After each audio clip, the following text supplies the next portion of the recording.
Good evening, everyone. Good almost night. It is night. Whatever. Welcome to Bonding Over Bourbon. I am Chris. Pat. Yep, Chris Cop. How we all doing tonight? I see we got some early comments here. Very early joiners. We got one from our buddy Little Old Fashioned. Always a pleasure to see you in the chat. We got our buddy Kanish. Hey, Kanish.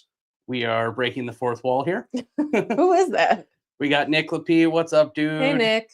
We got Josh from Plainfield. Happy to see you in here. We got Kevin. What up? What up, party people? How we all doing? How's dry January treating those that are still doing it? Oh, man. Who has given up so far? Me. We didn't even start. I gave up giving up. Anyways, we got Tom Copland. Happy to see you in here. Hey, Tim. Sorry, Tim. I don't know why I said Tom. I guess I'm half blind. We have Kent Williams. We got Uncle Tim. What's up? We got Mauricio. All right. Ooh, that chat. The views like doubled in a second. Nice. We got Kevin Cronin. We got Family. Yeah, our good buddy and Bourbon family, Wesley. We got James Avila. James, thank you so much for the Patreon full year subscription today. Our newest Patreon member. Exciting. Yeah, we really, really, really appreciate you. Thank you so much. It really helps the goal of making this a full-time channel a lot more attainable and a little bit more within our grasp. Yeah, it's exciting. I feel like it's an exciting time, and we have so many ideas going through our brains. We just do not have enough time to fulfill all of them. Yeah, but with some extra time off from my job, we'll hopefully be able to make that work. Oh, yeah. We also see Like Clockwork in here. What up? ECB, BP, TB, SP. Elijah Craig, barrel proof toasted barrel store pick. What's so hard to understand? ECBP, TB, SP. It's the B's. Get it right. I'm sorry. Do Jack Daniel's barrel proof, single barrel proof. JDSBBPR. Single barrel proof rye. Jesus. Act like you've had whiskey before. I'm sorry. Well, one of us clearly spends more time in the Discord. We got Sand Night. What up? Never started dry January. Hell yeah. Keep that energy. But for those that are still going strong, proud of you. Make up for it with your destroyed bourbon budget next month. Exactly.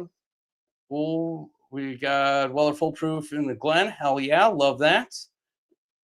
We're going to be at the Iris Bourbon Raffle. Yes. We will be there. Unless some unforeseen circumstance happens, you will find us in Oak Creek, right?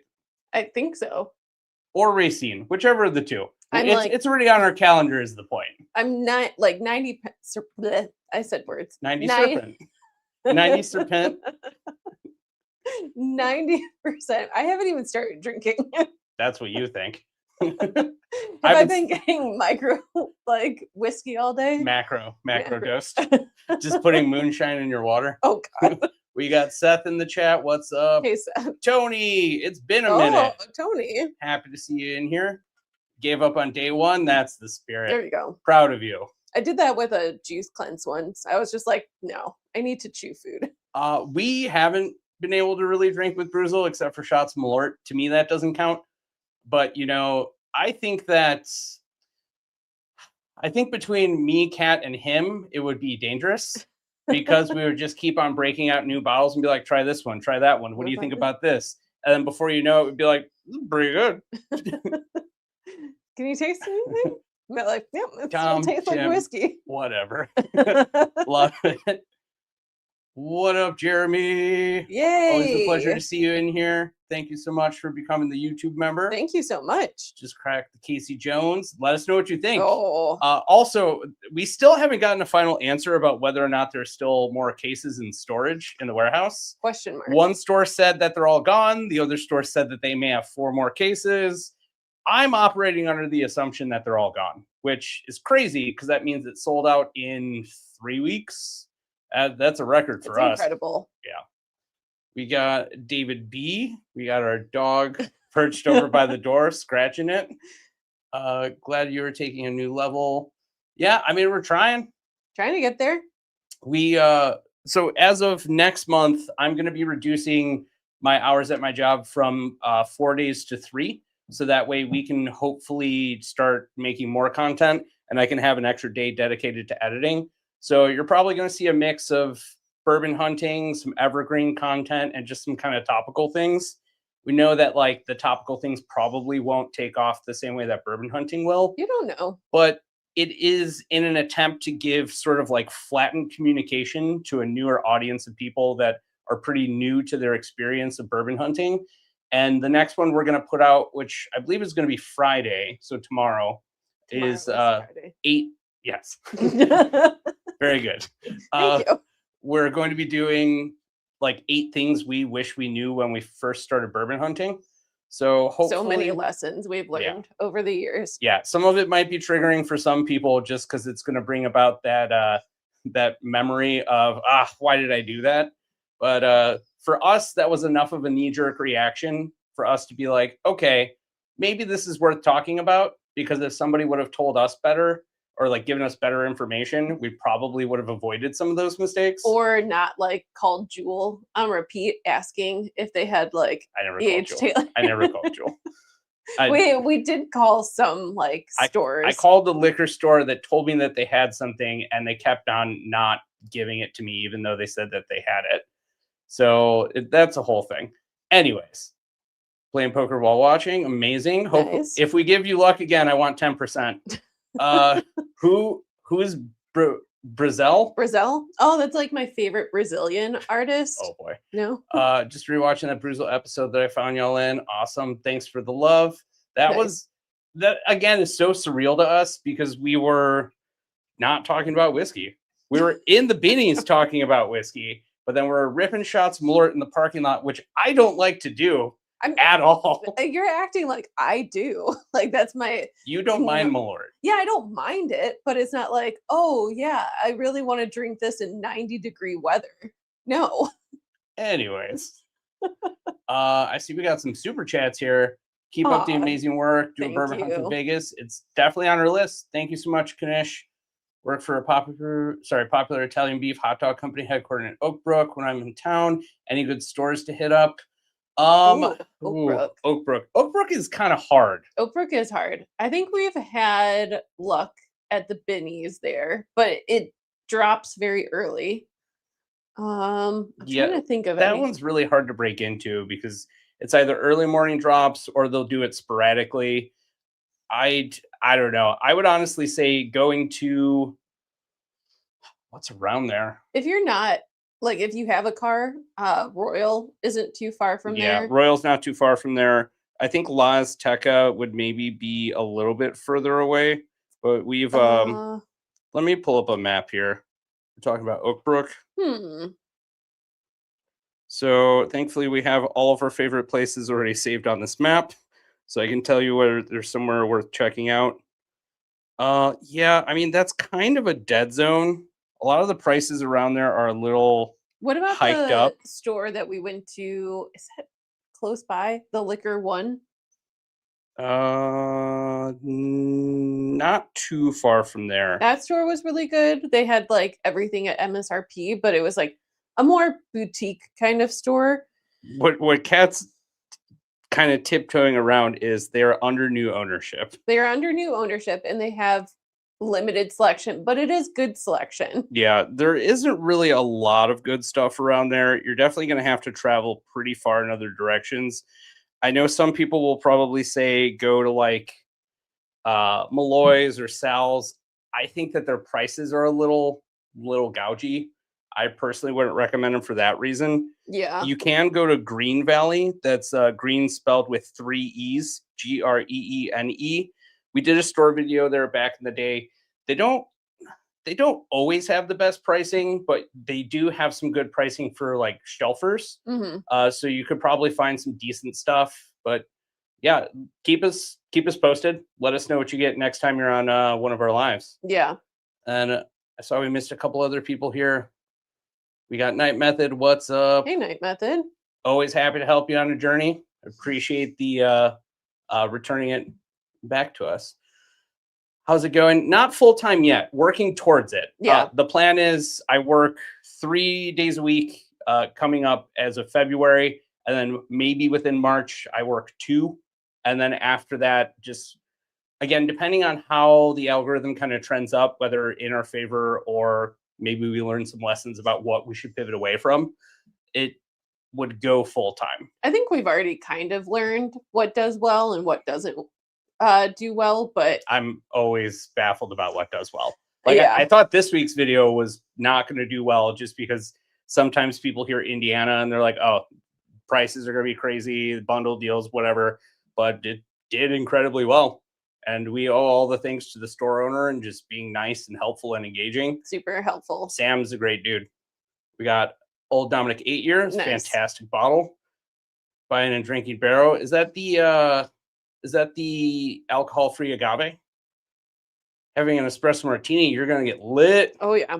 You're gonna be lit at that poker table. It is 2 hours like less than us in Las Vegas, so it's 6 o'clock. I could have an espresso martini at that point. We answered this one a little bit earlier. If you didn't catch it, yes, we'll be at We IRES. will be there. You better check on Unicorn Auction soon. We got our buddy Chad. What's up? Hey Chad.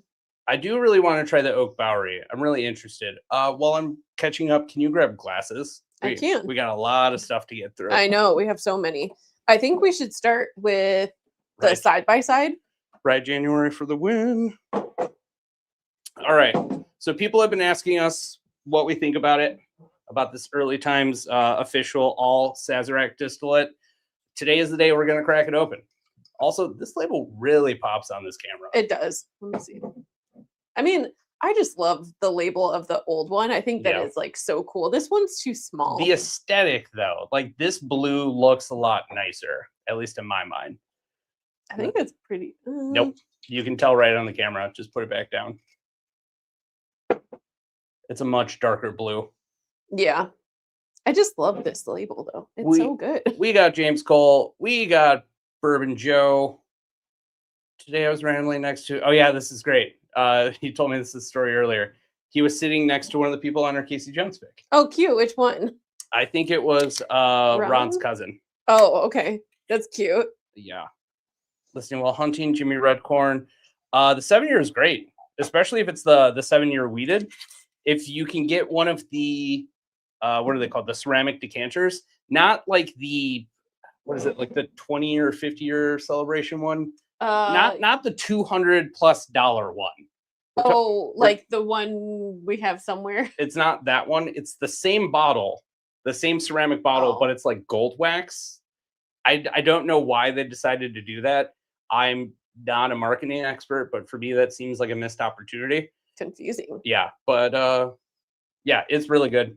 It's like spicy Weller antique. Ooh. Finding the hidden gems of lesser known distilleries is a much higher reward. Absolutely. Fully agree. Usually has some good stuff at the far back counter. Yeah. I fully believe that getting allocated from Jewel is a prank. You know, okay, I have a lot of thoughts on this. It used to be like a hotspot where you could get a lot of good stuff for like a relatively cheap price. And not a lot of people were shopping at Jewel back in the day for bourbon. And then people caught on and realized all you have to do is be there on drop days. Back when we first started dating, I just like got on my bike and just rode around to like 3 or 4 different Jewels in the area. And I came back with Eagle Rare and E.H. Taylor Small Batch when they were like virtually impossible to get. And it was so funny because she's like, how much did you pay for that? I don't want you to overpay and blah, blah. She's like, when I was in Kentucky, I paid like $50 for E.H. Taylor. And I'm like, my receipt says 35. And she's like, oh, okay. You got a good deal. I was like, I know I wasn't going to buy it for $50. And that's when $50 was unreasonable for it. What else we got? Costco. Yep. That'd be a good spot. You're not going to get a ton of crazy stuff, but you will find some stuff. Yeah. Is that the hot spot? The Costco hot spot? Owner Liquor 1. Oh, hello. Yeah. This dude's great. I love him. Your selection's awesome. I see that we had a couple people come your way. We did open up that Heaven Hill 90th, and it's really good. It's really good. Really, really thankful to get it at a reasonable price because we kept pushing, or what's the word? kicking the can on it Yeah. because we saw it for like 200, 300. I don't think any bottle of whiskey is worth that much, but Not 300. I mean, we saw it sitting on the shelf a few times, and I was just like, that's ridiculous. Kanish, this is one of the perks of the Patreon. We will talk about that in the Discord a little bit later. And also Wesley's going to be dropping more information about that soon as well. They have some good store picks. Yeah, they do. But again, the prices are a little high on just about everything. It kind of seems like this is like a popular theme with liquor stores where it seems like the idea is, what is the average price for this on the market? Okay, if somebody's willing to do that, they'll spend $5 or 5% more, whichever is like the greater value. And we talked about this when we first started getting into bourbon hunting. Yeah. Like if something's $80, it'll be like $85. It just doesn't, it doesn't sit right with me. Yeah. The other problem with Malloy's store picks, they go so quickly that like, and they're more expensive. Unless you're there like right at the drop, there is no possibility of getting something like good. Yes, we have been to Bees. That was one of our recent videos. Yeah, that'll be the hitting pay dirt one. Hitting pay dirt, yeah. I really enjoy how you guys talk about the different bottles in each store. The more specific detail is great to learn about all the different options these days. Thank you. We get called out for that a lot, which I really enjoy. Lately, there's been like a weird barrage of people being like, "Oh, you guys are just copying Bruzel." And I was like, it's been a lot. Like in the last video, it was a lot. It's been like 2 or 3 different comments that we've seen over like the last week. And like one person was like, "Whatever, everyone knows you're copying Bruzel." And I was like, if he thinks we're copying him, why did he pick up the phone the other day to talk to me? Like, I'm pretty sure he'd be like, I don't care about you. Yeah, like, get out of here. But yeah, like what we've had people tell us in the comments that's positive is like, you guys are going through the store and actually talking about the flavor notes and all the different bottles. And like, we kind of put a target on our backs for that. Talking about flavor notes, if somebody doesn't think that they're possible or would possibly disagree with them, is hard because it challenges somebody's perception of reality. Yeah. And look, there's no unified like flavor note or tasting for anything. Everything tastes like whiskey, Chris. You don't get it. I'm trying to have a sincere conversation and you're being a troll. What we're saying is like, we don't mind doing that because even though it's obviously subjective, what we think or what we experience, if somebody else likes those type of flavors, they're more inclined to go and give it a try. And I mean, we're well aware of the impact that we're starting to have on these stores. We just found out that everything we recommended at Gold Eagle was bought out. Like and immediately. At B Liquors too. That one was wild. In between like us coming and the holidays, they were like completely cleared out. Yeah. I do think it is going back. Non-alcoholic beer. The original point of like copying what Bruzel does. Like, it's not like, I think of like bourbon reviews too. Mm-hmm. Yes, please. Please, Kevin. I would really appreciate a Oak Bowery sample. That would be great. Go on. But think about like this first person to do like a bourbon review, and then anyone else that's doing it is copying them. Oh, okay. I'm sorry. Do you want me to pull out the Early Times Brown Foreman also? Oh, geez. Is that what you want, Rex Butts? If that is your real name? I don't think that's his real name. What's his actual name? Like Lex Nuts? Yeah, so I thought about breaking this one out, but I thought we'd wait. This was the last of our OG bottle before we realized, oh, this is really stuck on there. Before we realized what distillate it was. We actually got this at a place that we're going to be talking about. Can you give that a shot? No. If you can't get it, then I can't get it. I'm glad it's not just me. A little honey hole that we know of in Indiana. We're going to be highlighting it in next week's video. That one's just really stuck. Yeah. Here, give me that. Hold on. Give it. No, I have Okay, fine. good vibes. Whatever. Good luck. I'm going to give myself a hernia. Yeah, good vibes. Did you try the alternatives? I also have Whiskey Spirit. I told you from the bottle share yet? I'm not sure what that means. I need more context. Oh, there we go. Oh, that was the most Midwestern thing we did. Only 3 tries later, and now we get to taste test all the different spirits. Did you try? I didn't. I Any didn't of try it? any of them yet. I did the original, the OG. Do this one. Did we just Lady and the Tramp that? Yeah, that's cute. What else we got? New version of Early Times. Well, she's about to get into it right now.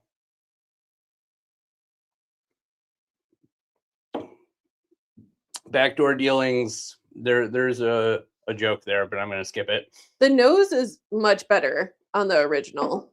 All right, we're catching up here. Thank you so much again for another super chat. I will now forfeit my 10% request for your winnings.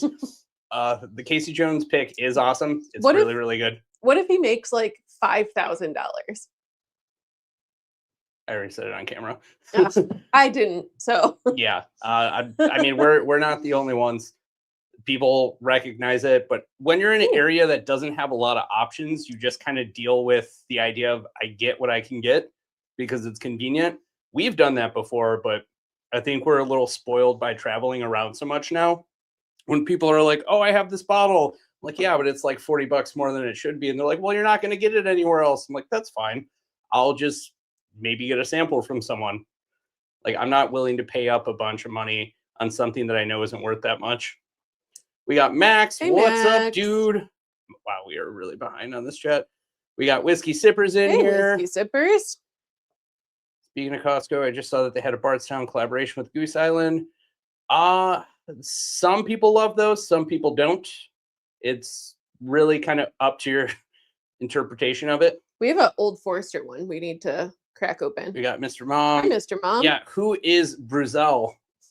Again, it's my favorite Brazilian artist. Many bottles are not worth $300. So it's in response to that. Right.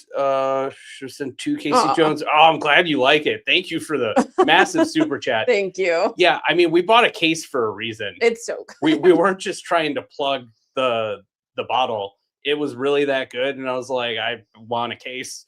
The funny thing is, I was trying to broach that conversation with you of like, I want a case, and it was like, so when we go, we pick up like, and Kat was like, a case? And it was like, you said it, I didn't. I mean, I learned my lesson with our Ludens pick. Yeah. Like, I wish we had more bottles of that one. Well, we did, and then we did tastings and samples and bottle shares, and then we're like, oh, we only have like 1 bottle now. Yeah, and that's what I want to do with our Casey Jones pick. Like, I want people that didn't have the opportunity to try it first to have an opportunity to try it now. That's wild. You give way more detail than Bruzel does.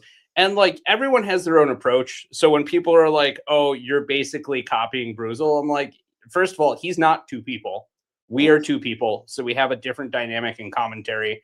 We don't mind spending our whole time for the video in a single store if there's enough worth talking about. And we try to switch it up a lot. So some people will call us out and be like, you didn't mention this, you didn't mention that. Like, it'll come around. If we stopped and mentioned each and every item we saw, first of all, we would sound as autistic as I feel sometimes. I would also stop him. I would be like, please stop. That's a Maker's Mark. That's a Bullet Rye. That's a Jepson's. Malort. Sometimes I do feel like we're rambling in liquor stores. I'm like, let's wrap it up. Let's go to the front. Let's like look at some tater bottles. Always haters, just ignore them. Don't spend over $100 for a bottle. Y'all give me tons of information to find great stuff. I love to hear that. Yeah. You did just luck out the other day, though. That's awesome. What else we got?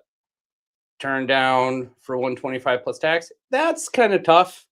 I would probably make that deal. Oh, yeah.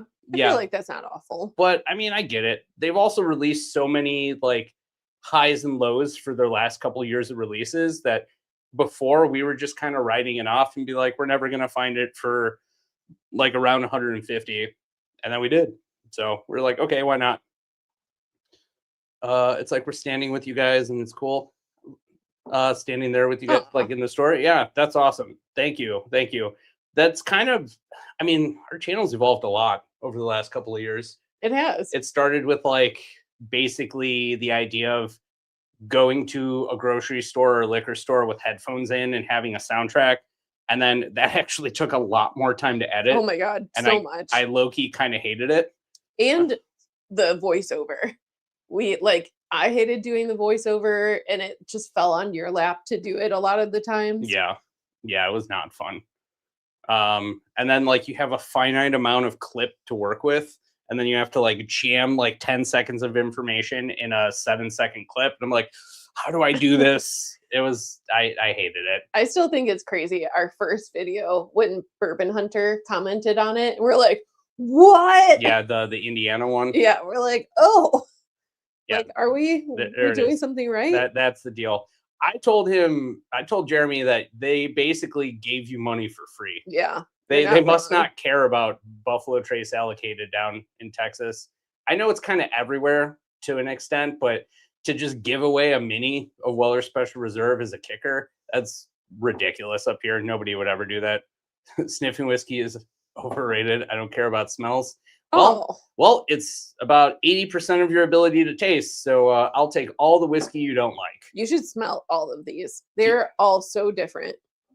Thank you, Little Old Fashioned. We appreciate it. We also love your content. Yeah. I was watching your video this morning because I just like listening to you talk about bottles too. I do really like the cadence of your voice. You have like a nice soothing demeanor. Oh yeah, those couldn't be any more different. Right? And then that one is just like so left field. I wonder if this one went bad. It's very toffee. I smell paint thinner. Oh. All right, so let me go into this one now because I haven't tried This it. can kind of get it. I don't think it went bad.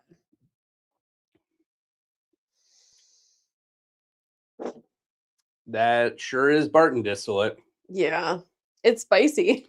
So this reminds me of if you stripped away all those like kind of banana peanutty notes that you can find in 1792, and instead you were just left with what I've now started to refer to as outsourced Barton. Like you find it a lot in like the Calumet line. You found it in some of the rare character barrels. It just has that like really sort of peppery rye spice to it, which isn't necessarily bad, but it's a little more flat in comparison. It feels flat. It feels very manufactured compared to the other, like the blue top. Yeah, that's true. Appreciate you, Little Old Fashioned. And if you haven't done it already, go subscribe to Little Old Fashioned. Yes, I think he's close to like 10,000. Yeah, he's getting up there pretty quick. Have we had anything from Detroit City Distillery? Yes. We have a honey barrel. The honey barrel finish, yeah. That one is incredible. It's really, really good. I have also tried like their gin before, which is pretty good. I think we tried their regular bourbon too. I think we tried a sample of it. Yeah, or I think we're at a bar. And on the note of subscribing, if you haven't subscribed to Whiskey Sippers, please do. They are great people. We're going to be doing a guest appearance again sometime later next month, so keep your eyes peeled for that. Indeed. And he helped us pick our new riff. What up, Christy? Gold Eagle really was sold out of just about everything you recommended. Oh, man. The Chattanooga, I'm glad you grabbed it. I think it's incredibly underrated. I think so too. That one, I mean, I'm surprised it's been sitting there for so long, but yeah, I'm into it. I love it. I smell scratch and sniffs Sharpies now, or like the markers. Interesting. I get more like banana, like deep banana notes. Deep Banana is the name of my Deep Purple cover band. This is definitely not the same anymore. It changed. It has changed, yeah. Regional differences in distillery options will always separate you from the other YouTubers outside the Midwest. Keep driving. The golden age statement of our distillery is about to blow up. You know what? I like that. Yeah, everyone's been so doom and gloom about the bourbon industry, but I think that like there's still a lot of opportunity. Yeah, for sure. And then what else we got? We got Thomas Anderson. What's up? Showed up in Michigan last week. Hell yeah. Nice. If you haven't picked it up now, maybe our review might sway you towards or against. I feel like for the price tag, it was what, $18? I would still pick it up. I don't know if I love it as much as the old one though. We got Tube771 saying, I love Bruzel, but let's face it, his videos are mostly cut and paste content. I still watch, but our videos are more relatable because of the local market and the bottle reviews. I mean, sure, we do have that to our advantage that like the Midwest is pretty lucky with Yeah. a lot of the stuff that we get. Maybe some other states have it a little bit harder. Illinois is definitely a little spoiled in that regard.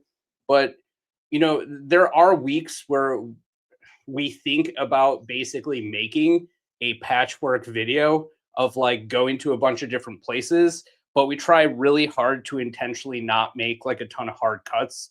And Yeah. like we would be lying if we said that we didn't learn at least like a good amount of information for like a good way to approach making bourbon hunting videos from Bruzel. TJ's great. He also had a wonderful conversation with us about the algorithm and how like there's this perception that there's essentially the Chicken Little forecasting of all bourbon content right now. I still think it's funny. I was outside taking the dogs out, and I just come upstairs, and Chris is just on the phone with someone, and he's like, "Oh yeah, TJ, that's like a really good insight." I'm like, Oh no, I didn't even say his name. And then you're just like looking at me and you're like, is that Bruzel? And I was like, yeah. it's a very Gen Xer thing to call too. Like every person that I talk to, I text, unless it's my mom. Well, I texted him thinking that, you know, he's a busy man. He won't have time for me. Maybe he'll just respond in a text or be like, yeah, here's the calendar availability. Like, just let me know when you have time. He called me in like 30 seconds. And I was like, oh shit, like TJ's on the phone right now. That's wild. Yeah, can't say enough nice stuff about the guy. He's truly Really nice. very friendly and approachable and just like easy to talk to. I'm very, very fortunate that we were able to run into him. Hmm. I mean, it's changed our entire direction of our channel. Definitely. Seeing like 149 views or people watching right now on this live, like before Bruzel, that wouldn't have happened. It Yeah, would have been maybe like 60, 70. I liked our intimate live streams too. Yeah. I mean, I liked him too, but when you start seeing comments in the chat or like, I'm watching you from Japan, I'm watching you from Yeah. Australia, like that happened like overnight. I want more Japanese fans, Yeah. so I can go and pick out a Takamine barrel or a Yamazaki. Honestly, yeah. Might be a good video to test the algorithm, talk to the Maruka owners about. Talk with the markup owners, like store owners that mark up stuff. Is that what you're saying? We gotta really catch up on this chat here. We're like 10 minutes behind. That's okay. What else we got? It's holiday on Monday. My company makes us go into the office on Thursday instead, so I get home later since long drive home. Ooh, that's a bummer. Oh no. Tater Tom in the chat. Yeah, my daughter's saying no more Bobs. No. No more Bobberts. Why? Fine. A good video to test the algorithm talk with. There we go. The willing markup store owners about why they mark up. I've heard numerous reasons, some of which because I can and somebody will buy. Yeah, here's the thing. We've talked about this a lot. We've talked about stores that we go into and like some of the ones that they have a nice selection, but the prices are terrible. Yeah. And like our approach is we don't really want to just be negative and just shit on a store. Especially when they have other good stuff there that is MSRP. Yes. But there's also a multitude of other things because first, if our entire video portfolio on YouTube basically just becomes a combination of like this store sucks, that store sucks, the simple fact is a lot of these stores are connected. Either by family or by friendship or by like a shared cultural background. So if you get like a store owner that came from India, he might own one store, his cousin might own another, or like a friend of a family member. So like they're all going to talk. They're all going to have an idea of like who we are and what we're doing if we like trash their store. So not only are we burning a bridge for a future potential, but we're also not really doing them a service.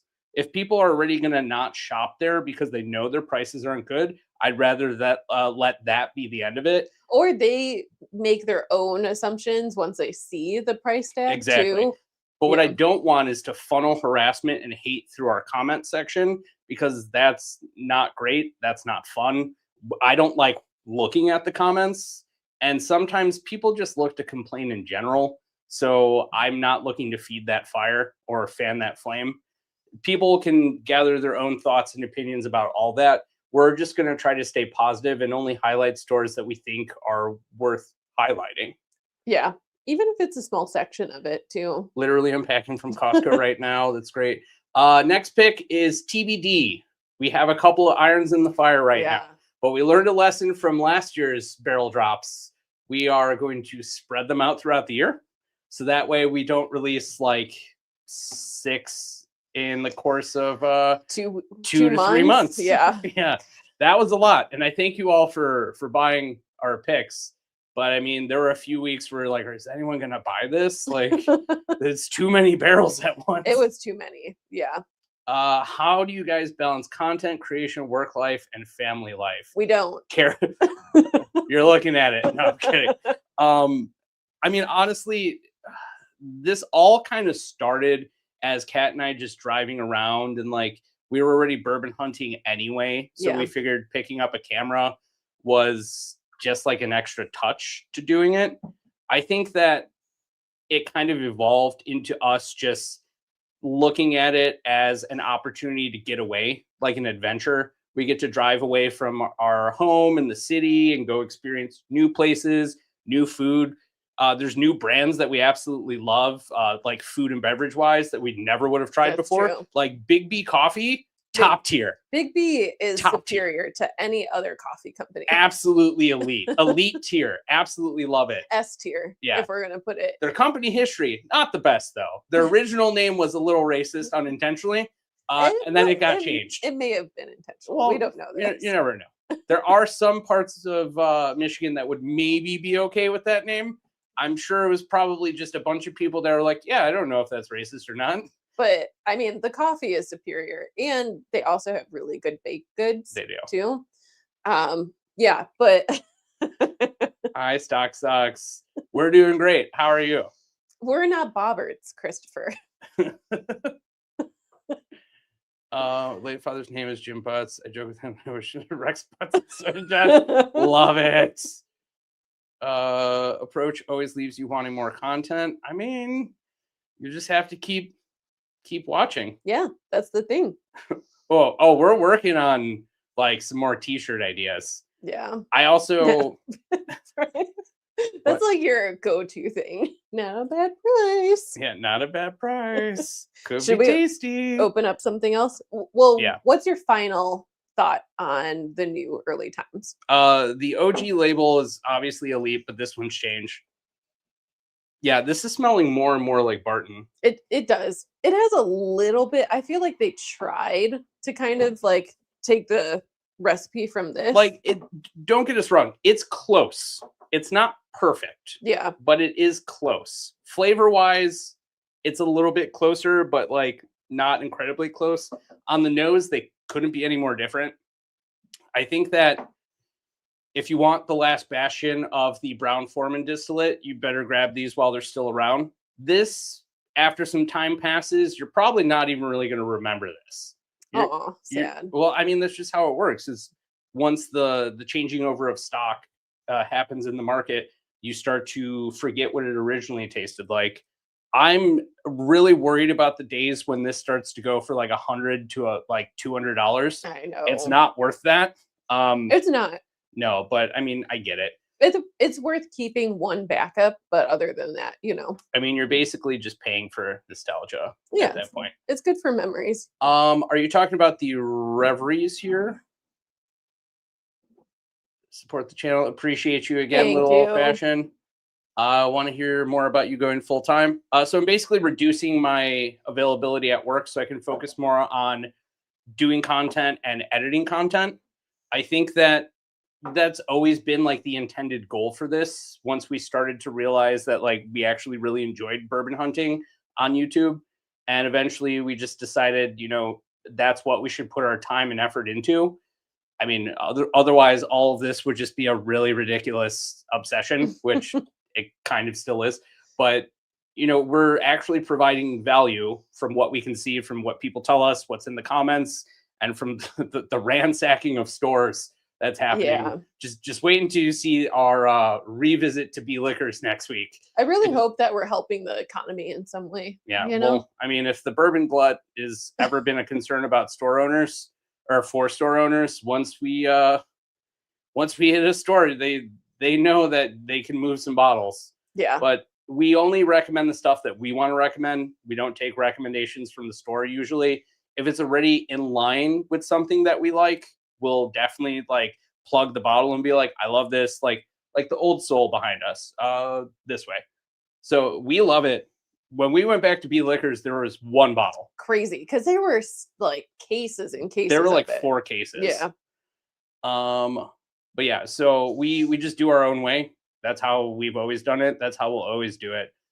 We'll never be paid off by a brand. Even if somebody like asks us to do a review and they'll pay us, we're gonna be honest. We're not going to. You pay us for our time. Yeah. You don't pay us for our review. Yeah, we're not going to spin silk into gold for a brand that we don't like. So we're always going to give you our honest feedback, which brings me, ironically, to our next bottle. I'm excited for this one. So this is one of 2 bottles that was sent to us by Cedar Ridge. They did ask us if we've tried their products. We gave them a long-winded answer, and they're like, have you tried single malt or our products? And I was like, how much time you got? We tried this quintessential, that quintessential. We tried the ported rye. We tried the barrel proof. We tried the small batch. Like, yeah, we like your stuff. They're like, what do you want? I'm like, double oak rye, double oak bourbon, the Tokai cask, like that. Those are the things that we want to try. So they listened. I'll wait for that next one later. Okay. But yeah, so we didn't receive any money. We were just sent the bottles. These are ones that were on our radar anyway. So whether or not we like them is contingent. There we go. Contingent on how we would feel about it already. Not great pop. Yeah. 0 out of 5 stars. Yeah, bad cork pop. Don't buy the bottle. That's going to be a little bit hard to do. We have 2 different rooms worth of stuff. This is just the stuff that we do to show some of our favorite brands and bottles. I was telling Chris that we need to do. I'm trying to explain why that's difficult. I know. Because it's in 2 different rooms, it is going to be a little bit more difficult. My office is overflowing with bottles. It's a serious problem and also a blessing at the same time. So one day it'll happen, but not right now. I appreciate this. I try very hard to make it not wobbly, and I have a bad back. So I made sure to do all of the stabilization enhancements on the camera gear that we have. And I made it so it is more or less wobble proof. Also, I spend a lot of time in Adobe trying to scale up quality and like scale up sound. Sound is always tricky depending on the location, but we try a lot. It takes a lot of time to make our videos look good. Ooh, that nose is nice. I didn't smell it yet. May or may not have that tagline coming on our shirt soon. Ooh. Oh. That's like very floral. Appley. It kind of reminds me of like the same note I get from Weller Special Reserve. Not for me, but I see where your head's at. Like enhanced by the double oak. Yeah, so the last part of this comment, it's hard to want to pull the trigger on everything new that sounds good. We're going to be talking about that in our video that comes out tomorrow. That's one of like the 8 major things that we wish that we knew. We'll give you a little peek. It is you don't have to say yes to everything. You don't have to. We've said no a lot of times, especially lately. Yeah, to birthday bourbon. We said no to birthday bourbon 3 times, and every time we tell someone that, they're like, "Oh, you could have given it to me," and I'm like, "I'm not going to ruin my one end of year allocation on something that you want that you're possibly going to flip anyway." So no. We'll help people find stuff that they want. We put it in our videos. We tell people where to get stuff. But something like that, like I might do a solid if I owe someone a favor. But if it's like the only thing that we're going to be getting from that relationship store for that end of year allocation cycle, no, not happening. Sorry. A little tempted to buy that. I was very tempted, very, very tempted. Yeah. But we went with the Ambrana instead. Buy Max's pick of the Hard Truth. Yeah, that one is it's almost so gone. Good. It's almost gone. But yeah, Max actually kind of prodded us to get the Ambrana bottle because when he told us when he was doing a pick, they really, really liked the Hard Truth Ambrana, but it's kind of a hard sell, so they didn't go for it. And I get it. after trying it, like It's really good. it's really good. It's not like overly amberaned, you know? Oh, I change my hat every 5,000 subscribers. That is false. So get me another like 2,400 subscribers, and I'll buy a new hat. Again, You don't like that hat? I like that one. I think it's cool. For those of you that don't know, I am a little autistic. So I do feel comfortable in something that fits me. I have a relatively big head, as you can see here. It's not always easy to find hats that fit me. And I also don't like wearing the same run-of-the-mill hat that everyone has. I've always bought like one-offs and obscure things. So it's just, usually they're cheaper too, because they're not as sought after. And then I get the most comments on them. So I always feel validated in my decision to buy something on the discount rack. Yeah.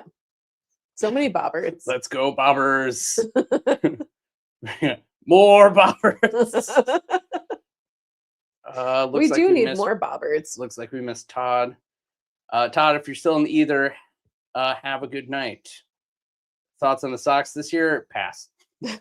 Yeah. They're in a rebuilding decade again. Bourbon hunting videos are fun to watch and keep getting better. Thank you for that. We're trying. We try to be mindful. We try to keep it lively and entertaining and going, Bobbers assemble! I like watching because I simply don't know much. And I'm Amber to get inside this wonderful world. This whole community is awesome. It's crazy when you popped on this feed with Max. Yeah. Still surreal to us. Still like weird to have TJ's number in my phone. I mean, I feel like it's a good place to not know a lot about something, because then you're like, everything's new and shiny and you want to learn a bunch. Now we're just like the Bobaverse. Bobaverse. Now we're all jaded and we're like, ah. Yeah, well, I've always been a little jaded. Yeah, that's true. Here we go. Here's a good one. Are you going to have your picks in your bottle shop? We are working. Yeah. Well, I've been trying to get Chris to get a battleship. Get out of here, man. Yes, we're working on it. There is a contingency that if you don't sell the picks within a certain amount of time, you have to essentially buy back the inventory. That makes me a little nervous. We're still working out some of the financial aspects of it. So that is the intended goal, is to have all of our picks in one centralized place. And then if you guys are in the Chicago market and we already have a working relationship with you guys, like on our Discord, or we do mules and stuff, you'll definitely be able to get it through us. But it is the intended goal. Yeah. And I'm sure we could still put it at certain retailers. I'm sure Harry would always carry our picks and stuff. Been watching you longer than we have Bruzo. When we saw you in his video drinking Malort, we said, dang, look who it is. That's really funny. That's really funny. I still think we probably look like the most Chicagoan people because we're hanging out in a parking lot drinking Malort, and then we went with them to go get lunch at Mr. Beef. Yeah. And I was like, we don't do this all the time, I promise. It's this isn't just what Chicago's like. Yeah, this body was not built on Italian beefs, that's for sure. Oh, I thought you were going to say on Malort. Or Malort, that's no. The restaurant for amazing whiskey selection. No. Oh, interesting. We'll add it to our list. I brought you to try when I saw. Oh, yeah. We do have that here somewhere. I think it's labeled CJ's Mystery Bottle. It's not that one. It's not that one. It's over on your side, I think. My side. Yeah, it's got tape on it, and I wrote on it in marker that says CJ's Mystery Bottle. We have not. We've had a lot going on, and we haven't been able to catch up on stuff. That's fine. We have plenty to open up tonight. Yeah. Image of Blanton's with a $200 price tag that says Later Tater. I like that. I like that. That's really good. Finger on the pulse. Great job. Man, I wish we were more caught up. I would have known what that context was. Still smiling that the bonding over bourbon hoodie brought the bottle share. Got him Eagle Rare. Yeah. Yep. Yeah, that's good. Love the luck. Lifetime supply of 1 liter. Is it blacktop? Oh. If it's not blacktop, it's not worth it. I'm kidding. It's basically the same distillate. Final thoughts on the Cedar Ridge. I like it. Mhm. I think I still want to try the rye. It's only 105 proof. So Mike. hello, good night. Well, he says sorry he's late. He Oh. didn't say he's leaving. Sorry. I can't read. I just heard or I read sleep and I'm like, good night.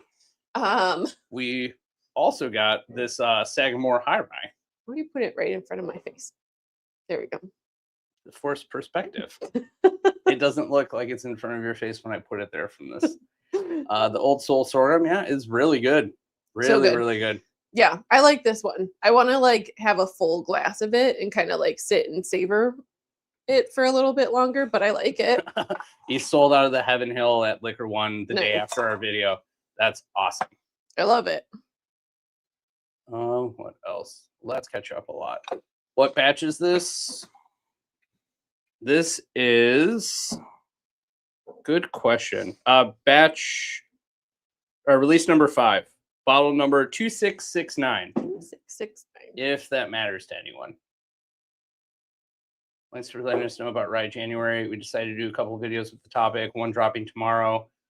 A plug for you guys.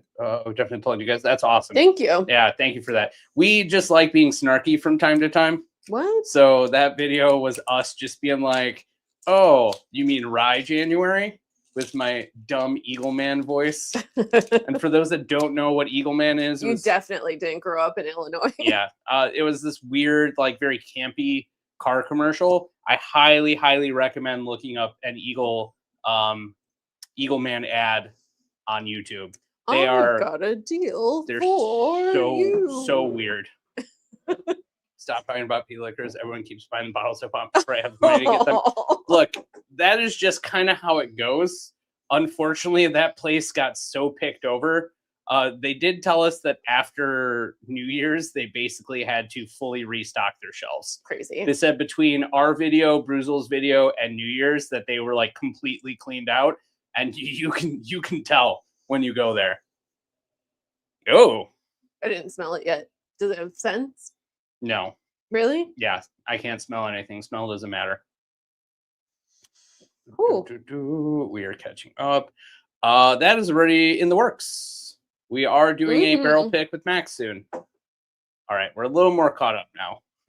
Doctor told me I'm artistic and on Immortal Beast. Love it. I'll see you in art school. Thoughts on Maplewood? They're great. Some of the stuff that they make, we like a little bit more than some of the other ones. Like it really depends. Their MGP finishing line is really good. The Vibration series. Yeah. We really like the Cognac one. We like the Ambrana one, which it's definitely an acquired taste. It's not my favorite Ambrana, but I love their not Muscatel. What's the wine? The M wine? Muscatel. Oh, it is Muscatel. Oh no. Fuck. Not Madeira. I can't remember right now. Is it behind us? It was another sherry finish, but it was No. I can't remember which one it was. It's so good. And then like I think they make good distillate of their own. I'm interested to see where they'll be in like maybe a few years down the line. If it already tastes that good, how much it will improve over time. Their honey barrel is really good. Yeah. It's really, really good. Are they off tomorrow? That is a good question. Chicago usually holds the line on it. The inner city schools wow, Sorry. that was rude. Their inner city schools usually don't close unless it's like extreme conditions. The suburbs will close a lot quicker than that. I remember getting so many snow days as a child. Yeah. Just for Men does sponsorships. Look, I don't have that much gray hair. It's mostly here and a little Doctor Strange action here. I'm waiting for his full Doctor Strange. I like it. I think it makes him look distinguished. My coworkers have been telling me I remind them of Doctor Strange lately, and I'm like, people love Benjamin Cumberbatch, so Cumberbatch, yeah. Benefree, you know the bit where people they just keep saying his name wrong. I love it, just like Bert Kreischer, Blart Kreisner, Blart Krishner. Yeah. I would love to go hunting with you all in Indiana. I'm fairly new to hunting. I mean, I'm sure you'll see us at some point in time. I'm sure. We've run into a bunch of people that have since become like pretty integral parts of our Discord community. true. So, I mean, there's always hope. Yeah. Let us know what area you're into. We could help. I wanted to get the double oak rye. You know, we thought about it too. It was like, we said that we wanted the rye and we got the bourbon. They're probably holding back the reserves on the rye a little bit. Ooh. But that's fine. It's still good stuff. I would definitely buy it for the value. I think it's what, like $60, $50, something like that. I think so. Yeah. I just haven't seen it on shelves. Okay, I can't get over the nose on the Sagamore. Oh, ow. Yeah, it's very rye forward. Obviously, it's but it's very sweet. Like it smells like it's finished. Holy shit. They found a way to make their Sagamore bourbon taste more like their Sagamore rye than any other Sagamore rye that I've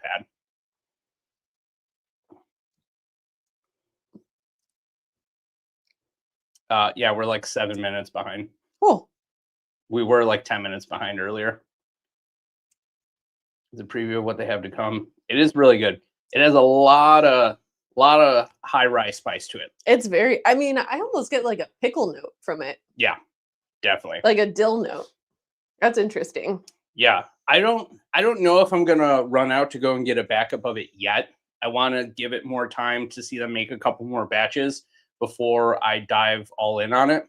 I want to make pickled pickles with this. Pickled pickles, yeah. Pickled cucumbers? Are you supposed to say it like that? You mean pickles? Found a cool new spot in Wisconsin, a bar and grill selling great bottles and excellent pours. Drop that in our DMs. It might blow them up in a video. We used to joke back in the day where we're like, you think it's ever going to get to the point where we walk into a liquor store and everyone's just like, oh shit, this just fucked up our day. That's actually kind of happening now. Yeah. it's very weird. It feels very surreal because we're just two people roaming around the Midwest with a camera. I think it's weird. I mean, it's definitely weird getting noticed in the street by like people, and you're just. Or mostly it happens in liquor stores and parking lots. Yeah. Cat's exaggerating a little bit. But the person that stopped us at the Meijer parking lot. Yeah, because we were going to Woodman's, which is basically a giant liquor store. But yeah, somebody did stop us in the middle of the parking lot. I was like trying to run across the street, and then the guy like pulls or like lowers the window and he's like, I watch your YouTube. And I was like running like with my hand on my back pocket because the phone's in there, and I'm like, thank you. It's like I probably look like a crazy person. The Barrel King, the stuff is good. We're not entirely sold on the lineup. I would want a Stagg. Finished one. The Stagg ones are pretty good.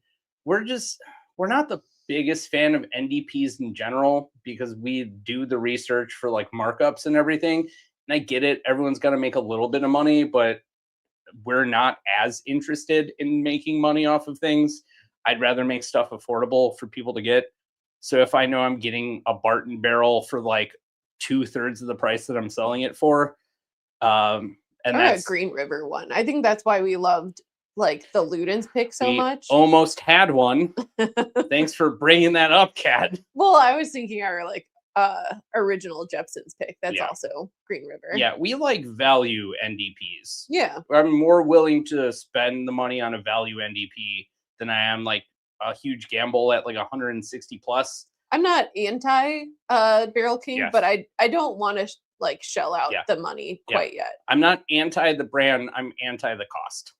I want to make things more approachable for our audience so people will be more inclined to try brands that they've maybe never heard of before. Yeah. I'm also afraid of people not buying it. Yeah. Coming from the Midwest, love your content, learn a lot from both of you. Appreciate that. Thank you so much, Dave. We are getting a little behind again. Do you like the Old Soul sorghum? We do. We like it a lot. It's really, really satisfying. Still 630. There was a cash strength one that for a long time we were like looking for it. And, I don't think we could. Or let me rephrase. We kept seeing it around and we weren't picking it up because we didn't know anything about it. It was like they're a cash strength or barrel proof. And then as soon as we heard that we need to pick it up, we couldn't find it anymore. Mm-hmm. I was like, of course, this is total bullshit. That's how it happens. There's an idea. Cool. That's a very interesting pour. Yep. We need a video of me as Eagle Man saying I've got a bourbon for you.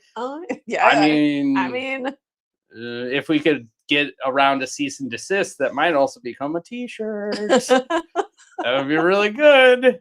And only like a handful of people that watch your videos would know what it is. that would be so and that funny. is my favorite type of merch. We have this game that we play called Hipster T-shirts. This is a great game. You should try playing this with your family, your coworkers. It's great for like road trips. Exactly. That's what I was leading up to. So basically, it's a 2-part game. One person comes up with a phrase, but you don't say the phrase out loud, and the other person has to think of an image. So the two, you cannot coordinate on the two. They have to be completely blind and shut off to just what's inside of your head. And then, so like for instance, let's do it now. Okay. I will do the phrase. So Okay, let me know I'll when do you the image. let me know when you have the image. Okay, I'm ready. All right. Should I say the image? Mhm. Okay, the image is a sun with sunglasses, and it has like a little cigarette hanging out of its mouth. This is why you don't go to trade school. So like again, the idea of a hipster t-shirt, they're two things that aren't related, but sometimes they work, and it's just pure randomness. But that is what a hipster t-shirt is. It's always like a dog like on a skateboard with like a beer can, and it says I got that dog in me. Like it's the dumbest shit, but it works. Also, you should go to trade schools. Yeah. But again, it's just for the bit. You should know this better than anyone else. I know. Ah, thank you so much, Brian. Thank you so much. We're feeling so much love today. Really, really appreciate it. Good Times is great. Their price point can throw some people off. Ooh, You're right. sorry, I know. So full of coughs. I know I am. Good Times does a lot of interesting stuff. From what we've heard, there's a little bit of speculation on whether or not they add like flavoring to their stuff. I haven't read enough conclusive I stuff don't know. to really believe it fully, but they taste good. Their prices are just a little up. It is a little up there, but I mean, everything that they say sounds amazing. Yeah. They're like Mexican vanilla, and I'm like, I'm in. Yeah. All right. I should actually queue up the next one before we Okay. do this. Let me get a fresh glass. Okay. Next up is going to be the quintessential Tokai. This is the one that we wanted the most out of everything that Cedar Ridge had available at the time. And I was like, you know, I'm a sucker for Tokai. I want it. And Such a sucker. we got it. Oh, I got chocolate on that last note. Very, very happy that we got this. As a grain man myself, love that distinguishes the word that society has chosen to describe us. There is nothing about me that is distinguished. False. I've been in hospitality, but I haven't learned a single bit of like high society ethics. Okay, quiet. Oh. I heard that little like first sound, and I was like, "Is that a cork fart?" It was a cork fart. That's funny. Seen you comment about Journeyman popcorn. Can you give a 10-second description? Yeah, for those that, well, let me take a sip first.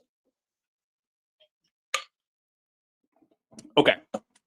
For those that haven't had Journeyman distillate, it definitely has a leathery rye spice forward flavor profile. Some people say that it tastes like craft whiskey. I think that's kind of a cop-out way to describe it. I think it's just very unique. It has a little bit of that like touch leathery, very rye forward kind of almost copper pot still flavor to it. And that's kind of present across their entire lineup.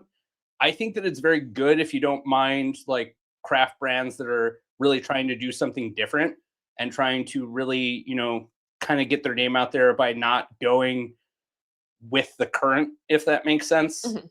I think that the blue popcorn does have a little bit more lightness to it than the rest of their lineup. At $80, it's probably not going to blow you away, but it will get you thinking about what quality craft whiskey has that is kind of underutilized and like not tapped into. I think it's also one of the crops for Oval Redenbacher. Yeah. Too, which is kind of cool. And I didn't know this, but all of Orville Redenbacher is actually non-GMO. They just don't promote it. That's weird. This nose is great though. This is really good. if you ever see Chris and Kat while out, just have your girlfriend. I think my boyfriend makes me watch you on YouTube. It did. I mean, like, that was a very chance encounter. We talked to you for maybe like 5 minutes that day, and now we talk to you like several times a week. Yeah. And we love having you in the Discord. We have worked on getting things that you have a hard time getting. So, I mean, this just goes to show you, you never know who you're going to run into. You never know what relationship you're going to form with them. True. I mean, I wouldn't have it any other way. Stock Sucks is a great dude, and love having him in the Discord. Oh, yeah. And we wouldn't have him there if it wasn't for his girlfriend. This I note do- just keeps changing. Yeah. I do love how many like couples we have watch us. I'm so full of coughs. What's a blame good the dog. whiskey to drink when it's negative 40 degrees? Oh. Hot toddy.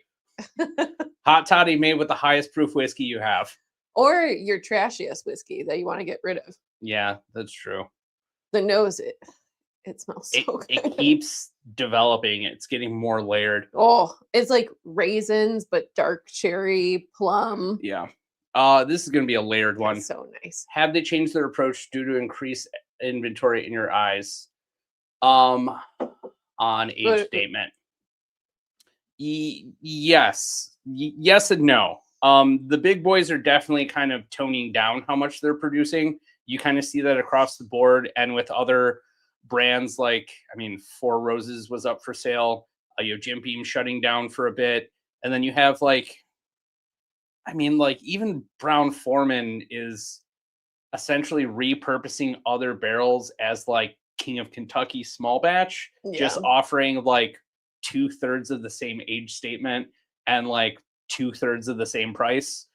It's definitely very much apparent that the industry is shifting towards higher age statements because they can't really sell their product at the same rate, but a market that is going down on sales. So I feel like this is their approach to be in line with like what Wild Turkey's doing and Russell's, where they're offering older and older product and Yeah. raising the price point.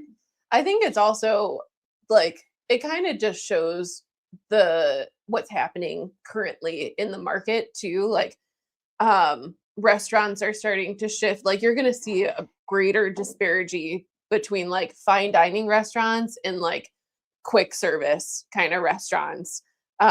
So like I know that one's really good.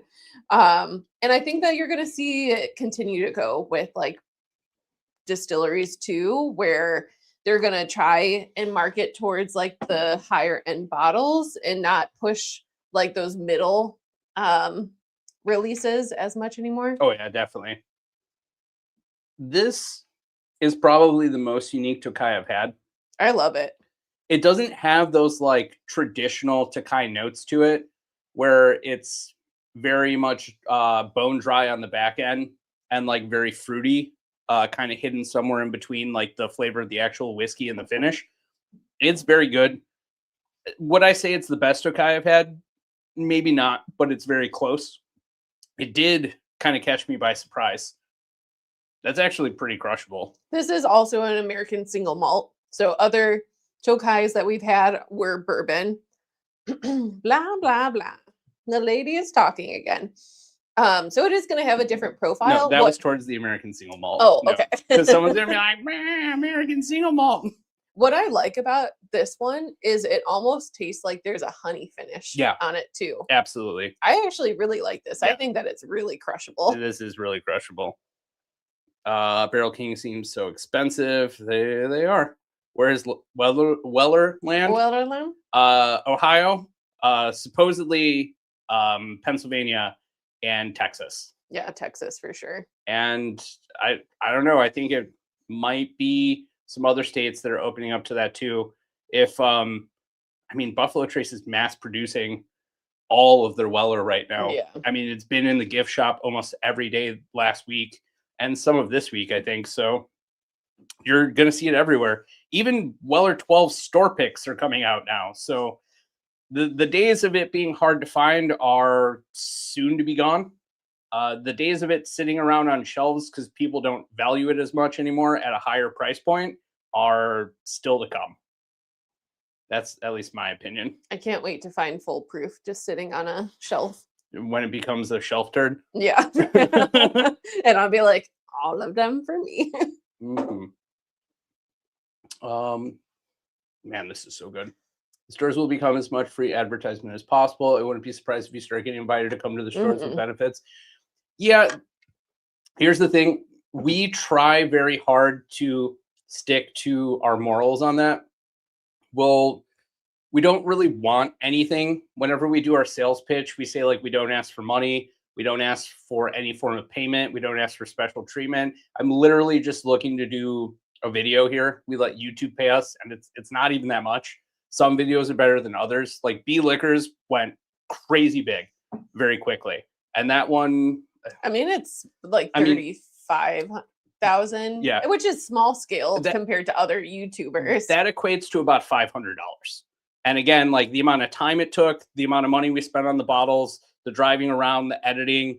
If I put in 8 hours of editing for something that takes about 2 months to yield $500, that's not that great. Plus, we have to pay all the taxes on it at the end of the year. Yeah. So plus my time too of promoting and making thumbnails. Exactly. So between the two of us, we probably do like a solid 10 hours of work on each video, which is not great by any means. Sure, you could argue maybe it's less difficult because it's mostly behind a computer, but being on camera that long is hard. Knowing how to prevent yourself from saying every fourth word. Not getting difficult. In fights too. Yeah, well, this may come as a surprise, but sometimes she doesn't like my ideas. And she's like, no, we need to do it your way. Or no, we need to do it my way. And then we'll try it and I'll be like, see, we just spent 45 minutes doing this. Let's just redo the whole video. And she'll be like, so. Or sometimes I am right. Sometimes. See, the relationship we have is I'm essentially the director and she's the cameraman. No way. Like the stuff that I film, I don't have the ability to capture as well as she does. I have the vision for what it should look like, but I don't have the actual technical skills to make it work. She's very much a run and gun shooter. I'm the Instagram boyfriend. That's my job. Sure. You never heard that term? I'm trying to give you a positive plug. I am. I'm saying you're the person that can pick up a camera in any situation and you're like, I got this. How much time do we got to film this? I was trying to give you a compliment. Instagram boyfriend. No. I hold the camera. No. I'm trying to say that like I wouldn't be able to make it look as good as you do. Like you have, not having been in film school, you have the technical know-how to make the video look good. Thank you. All I do is edit and talk. That's it. I'm glad you talk. I hate talking. Oh boy. Oh boy. I love pickles, so I don't mind them.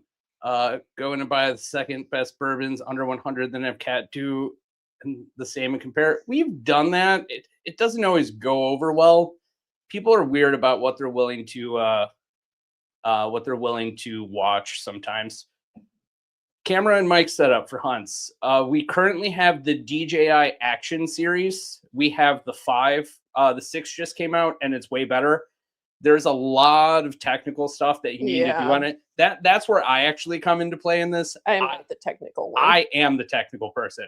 So all of the settings that I have toggled on to make everything look as good as possible, all the back end of editing, I know how to do the front end and the back end the best. She knows how to capture it, which is the whole meat and potatoes. So there's like a ton of different settings that you need to do to make it look good. And even then, that's not all the work that it calls for. You have to do so much to make it look usable. But we might be upgrading soon. That is TBD. We're thinking about doing something else in the DJI lineup. But I do love the DJI product. It is really good. It's a really good alternative to the GoPro series, which are usually a little bit more expensive. There's like a $300 price difference, I think. I think so. And all of DJI's technology is all like self-integrated. So like, for instance, we have, I'll show the setup here. So we have this like little setup. The mics are currently not in it. The receiver's not in it, but this whole thing is a charging bank. And then it has different dongles if you want to use like an Apple or an Android. And then on top of our camera in the little like mounting bracket, we have the actual receiver in there. And they have it set up so basically all you have to do is long press one of the buttons on here. And then if you have it synced up to something else, like a different DJI product, it'll automatically start to pair it. So it's like super easy and convenient to just go between different devices that it can use. And it's just incredibly easy and convenient. I also like the DJI mics because they do pair well with our phones. That's what I'm saying. That they pair up with different devices. Yeah. So like if we don't have the cameras with us for some reason, we can like that'll never happen again. Never again. But Instagram, like it is harder to format the DJI format for Instagram. So I just do it on my phone, which is a lot easier. And then I can edit it. Better break out some new glasses. This has been a big Stag Week for us. Most people look for Shark Week every year. I look for Stag Week. So we have a Beanie store pick that just released. That is this one. It's 130.4 proof, or sorry, 130.6.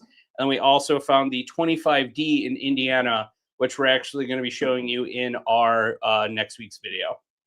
Oh, the label's all fucked up on this one. Let's open the other one first because it's lower proof.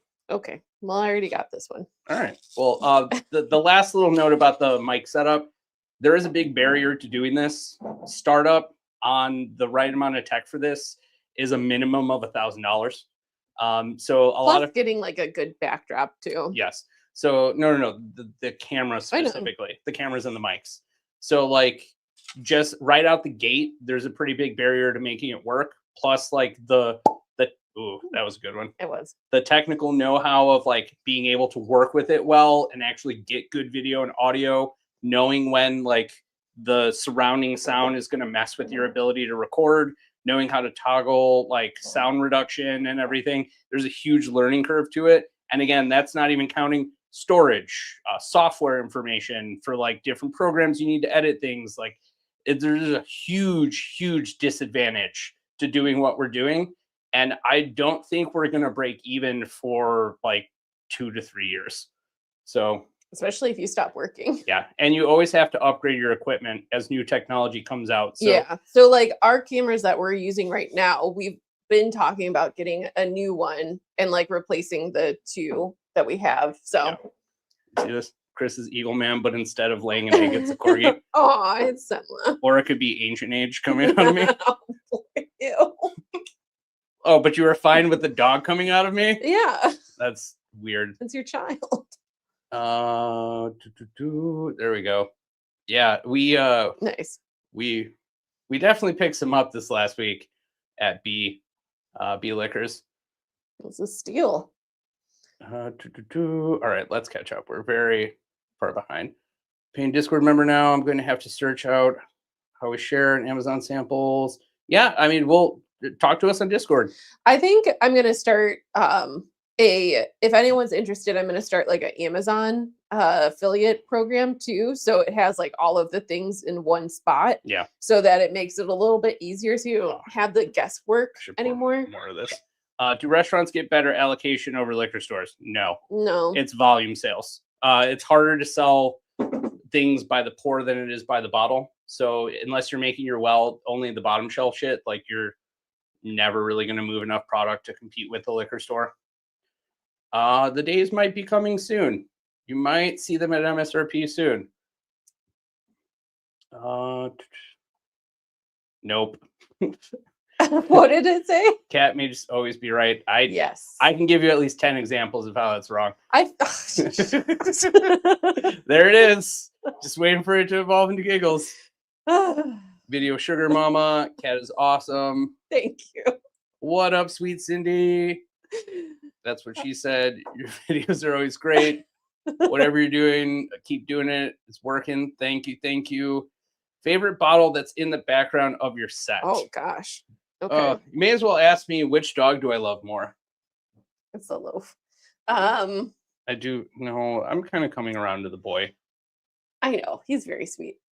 It's hard to pick favorites. I know what yours is going to be. I think... I don't know. I know what yours is going to be. What do you, say yours. No, I know what yours is. I know, but say yours. I mean, honestly... We're not doing picks. We can, but it's a little biased. I think maybe for me, it's probably Rock Castle Batch 17. That one is delicious. Or sorry, Batch 18. 18. Batch 18 is very good. Ooh. That's also tough though. I would say it's probably a tie between that and the JT Melick Specs pick. That one's really, really good. I also love our Wild Turkey 12. See, That one is delicious, but I don't want to crack it open all the time. I thought you were gonna say Russell's 15. I do love the Russell's 15. I was looking at it and I saw you look down and you're like, ooh, and I was like, it's gonna be the Russell's 15. I know how to do the back end and front end the best. Needs to be a t-shirt. Oh, boy. Dad, what are you doing? It's Shark Week. No, it's Stag Week. I see you watching you guys. Your membership is growing. You are doing amazing. If nobody else has told you, I'm proud of the work. Oh, thank you so much. Thank you. You guys are too kind. Yeah, that actually really means a lot to us. On some days, this feels like fruitless work. I mean, for instance, last week, we went out on our usual filming day, which is a Saturday. Oh, God, that sucked. We went to so many different stores, and there were a bunch of places that either told us no, or the prices were museum pricing, or they were just not feeling the vibe there, and we didn't want to film. So we actually had to pivot because Kat had Monday off. So we went out to Indiana and filmed that day that you saw this week's video, and I panic edited the video as soon as we got home. So from like 6 p.m., maybe a couple of breaks here and there, and some ADHD dissociating to go on my phone, till like 5 a.m., I just focused on editing the video. And like big files means big upload time too. So that took away like an hour of time. So again, thank you so much. I really, really appreciate that. When it feels fruitless, comments like this really bring it home. And show, we're doing more than just going out and looking at liquor stores. We're essentially engaging and connecting with an audience that might not make the same informed decisions that we are. So we try to do everything that we can to put that information out there as flattened in the form of communication as possible, to make sure there's no pretension, there's no like airs of arrogance about it. We try to really just be like, we like this one for these reasons. If you think it sounds good, you should go get it. And thank you. Thank you so much for that. I think the one cool thing about our channel too, especially with bourbon hunting, I feel like in a lot of the YouTube channels, it's like an air of FOMO, like you're missing out if you don't get this bottle, but we're kind of giving like hope that you will get these bottles, that we're giving you a chance to go out and find them.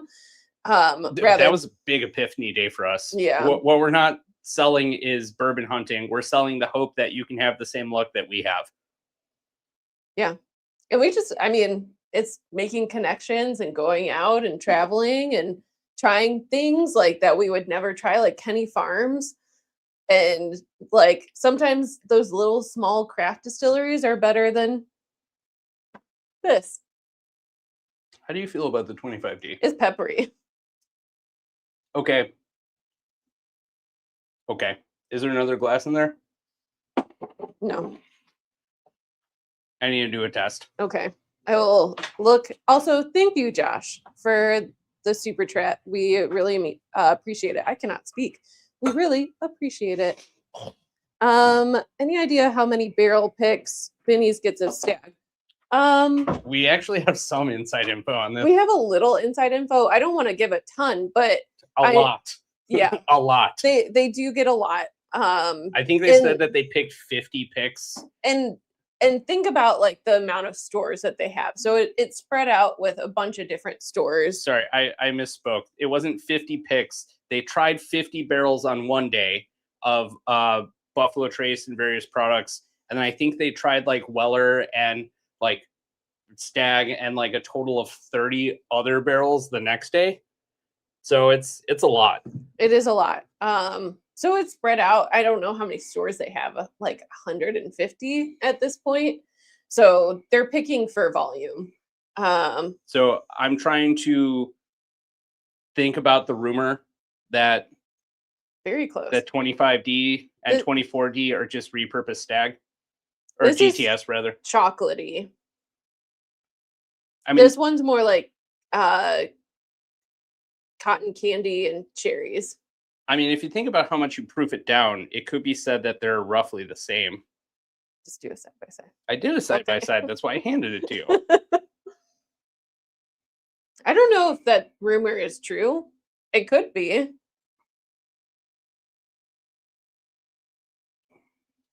No, you got to taste this.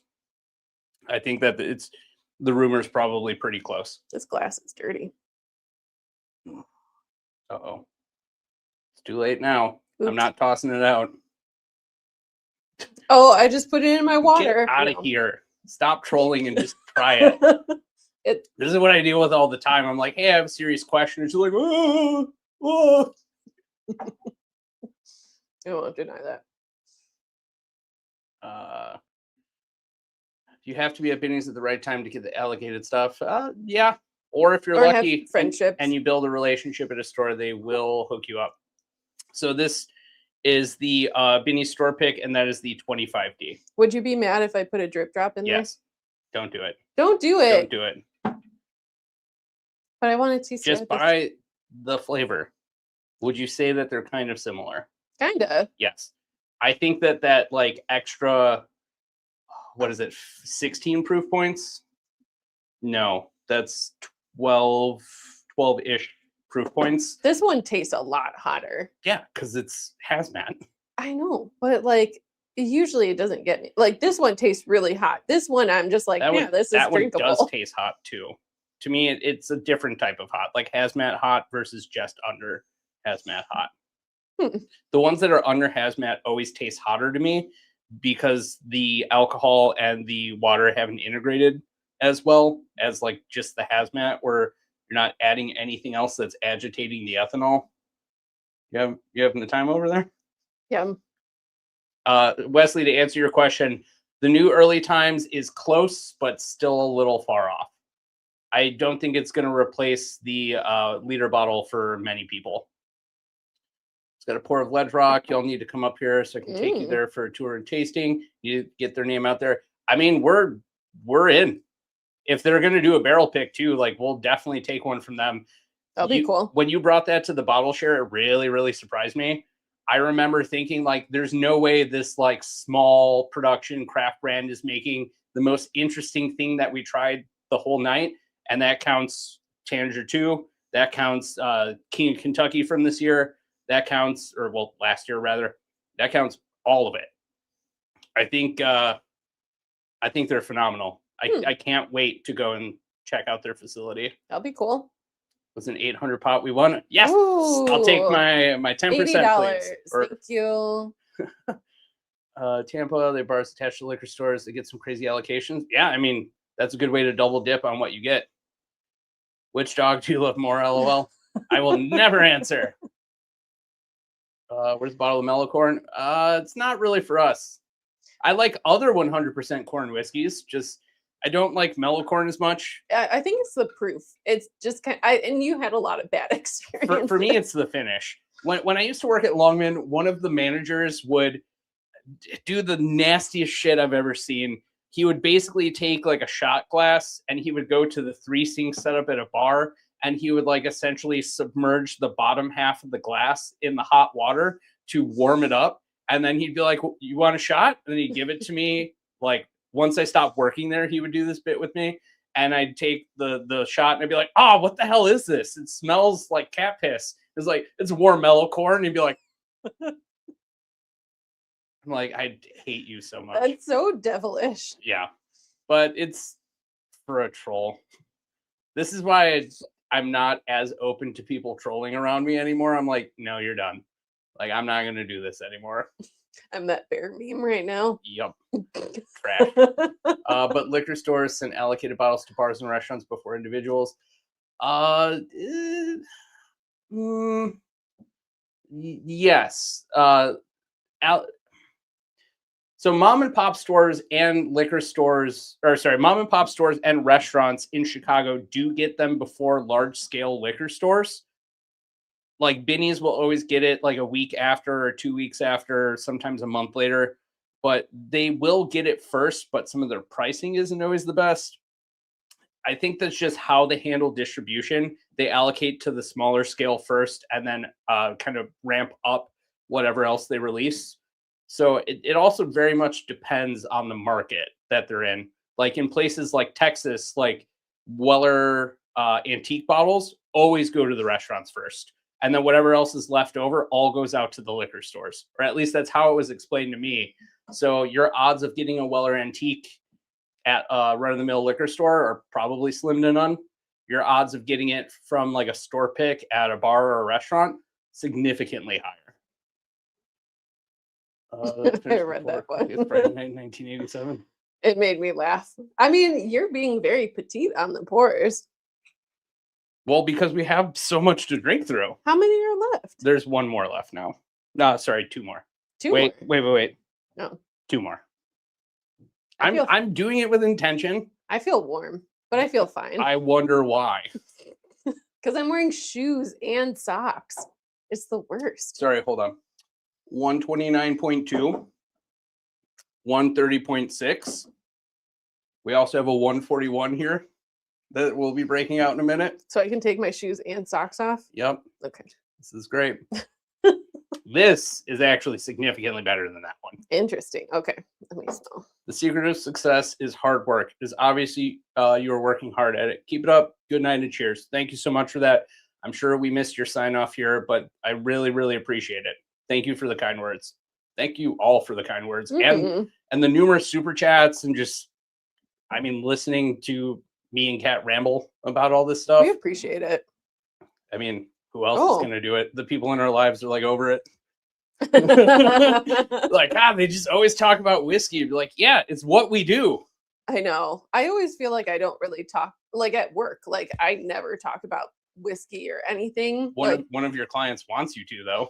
He's always like, so yeah, these are my favorite bourbon brands. What are yours? Yeah, whenever I go into the office, he won't admit that he watches. Yeah, he won't admit, but he's always like, it's very funny. Kenny Farms, we heard that the Jewel pick was really good, or just if you got it from Jewel in general.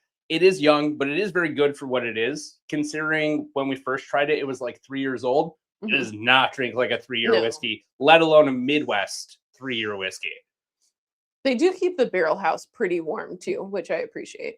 It has good insulation. I will become a paid member right now. People are just never going to be liquors without giving me a 72-hour notice, so I can buy something before the non-regular store in the store. Starting right now, yes. We have given you a more than 72-hour notice that we're putting out another video. So I expect to see your year-long Patreon subscription in the coming, let's say, 27 minutes. And you have a deal. How good is Elijah Craig Barrel Proof Toasted? I don't love the Barrel Proof Toasteds because at that high of a proof, you get a lot more of that savory wood kind of flavor. Very savory. I've always described it as like applewood smoked bacon, where it has that like very much like smoked kind of like meaty quality to it. I don't hate them. I just don't love them. I like the Peerless toasted better. I feel like it's a sweeter toasted aspect. Elijah Craig just gets really bitter. Yeah. Bitter and savory. I do like that they drink deceptively smooth. Like they never drink at the proof point that you see on the label, but the trade-off is that like really savory flavor to it. I don't always love that. Sometimes I really like them, but the 2 or 3 that we've tried so far, I've been like, they're fine. Yeah, we stopped grabbing them as much. Digging a hole tonight, especially after I spent hours editing and cleaning up raw food. Oh no. This is just how we work. Look, David, hi. What did I miss? Okay, we're gonna recap everything for you, and it's gonna be in 30 seconds. But we're gonna do it in reverse. So first, no, I'm kidding. We started with the Stagg, and then we tried the GTS to see if it compares to the 25D. This year's GTS. Yeah. Or last year's GTS, the 2025 GTS. We tried the quintessential Tokai. It was fucking awesome. It's really good. Buy it. We tried the Cedar Ridge Double Oak Bourbon. It's also very good. Really good, especially for like the $50 to $60 price point that it's in. We compared the 1 liter early times of the old distillate that Sazerac now owns versus the new distillate that they're making themselves. They're close, but they're not exactly the same. I don't think it's going to replace the 1 liter. And then we also tried the Sagamore high rye bourbon. It was pickly. Yeah. I'm going to wait for that one to open. Yeah. Don't know how I feel about it right now. I think once it opens, it's going to be really, really good. I think right now it is solid, but I don't think it's my favorite of their lineup so far. Was anyone timing that to see if it was 30 seconds? It's probably more than 30 seconds. You went really slow. I was going fast. D as in dog. D, yeah. What we got here? Just got a 15% off from Benny's. Yep. We're going to go use it this weekend. Oh, yeah. Don't know if it's because I drank 3 1.5 ounce pours of the Elijah Craig Barrel Proofs of 2025. Tasting my new private barrel toasted, and holy schnikes, is amazing. Yeah, again, they're good. It's just the finish is really long, and I don't always I'm not always in the mood for it. Mellow corn is the ketchup of the bourbon world. Yeah, I mean, maybe adjusting that phrase to say it's like the ketchup on a hot dog in Chicago. Some people absolutely love it, and some people think that it's vile. I think that that's pretty appropriate if you've ever been to Chicago. That's fair. Some people just won't allow you to have it. And that's me in my house. If you ask for mellow corn, I'm going to be like, go to Benny's. Just joining, wanted to say hi. Going to the back, beginning to catch up. Thank you so much, Jeremy. Appreciate you. If only he got our 30-second recap. You're not too late. The live goes on to our actual channel page. You can always rewatch.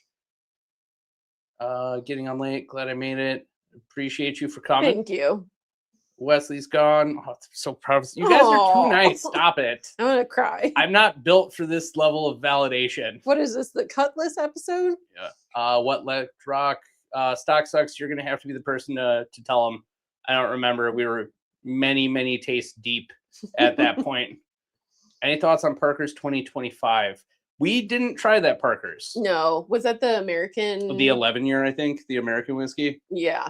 We didn't get a chance to try it. Yeah. We're always hit or miss on the Parker's. If there's one that we know is going to be a banger, like their single malts are actually really good. I really like them. The Curacao barrel. The Curacao barrel is amazing. And then the rye is also really good that we have. The heavy char is also really good. But yeah, we're very hit or miss on them. I poured the Casey Jones pick and sweared him getting fruity pebbles on the nose. Really cool random nose I've ever had. Yeah, I can see that. It's all over the place, man. But like in the best way possible. I think that it's probably, I would say in top 3 picks we've done, I'd say that that's very close to the Jepsons. Yeah, I get a lot of cream soda on that one. And carrot cake. Carrot cake.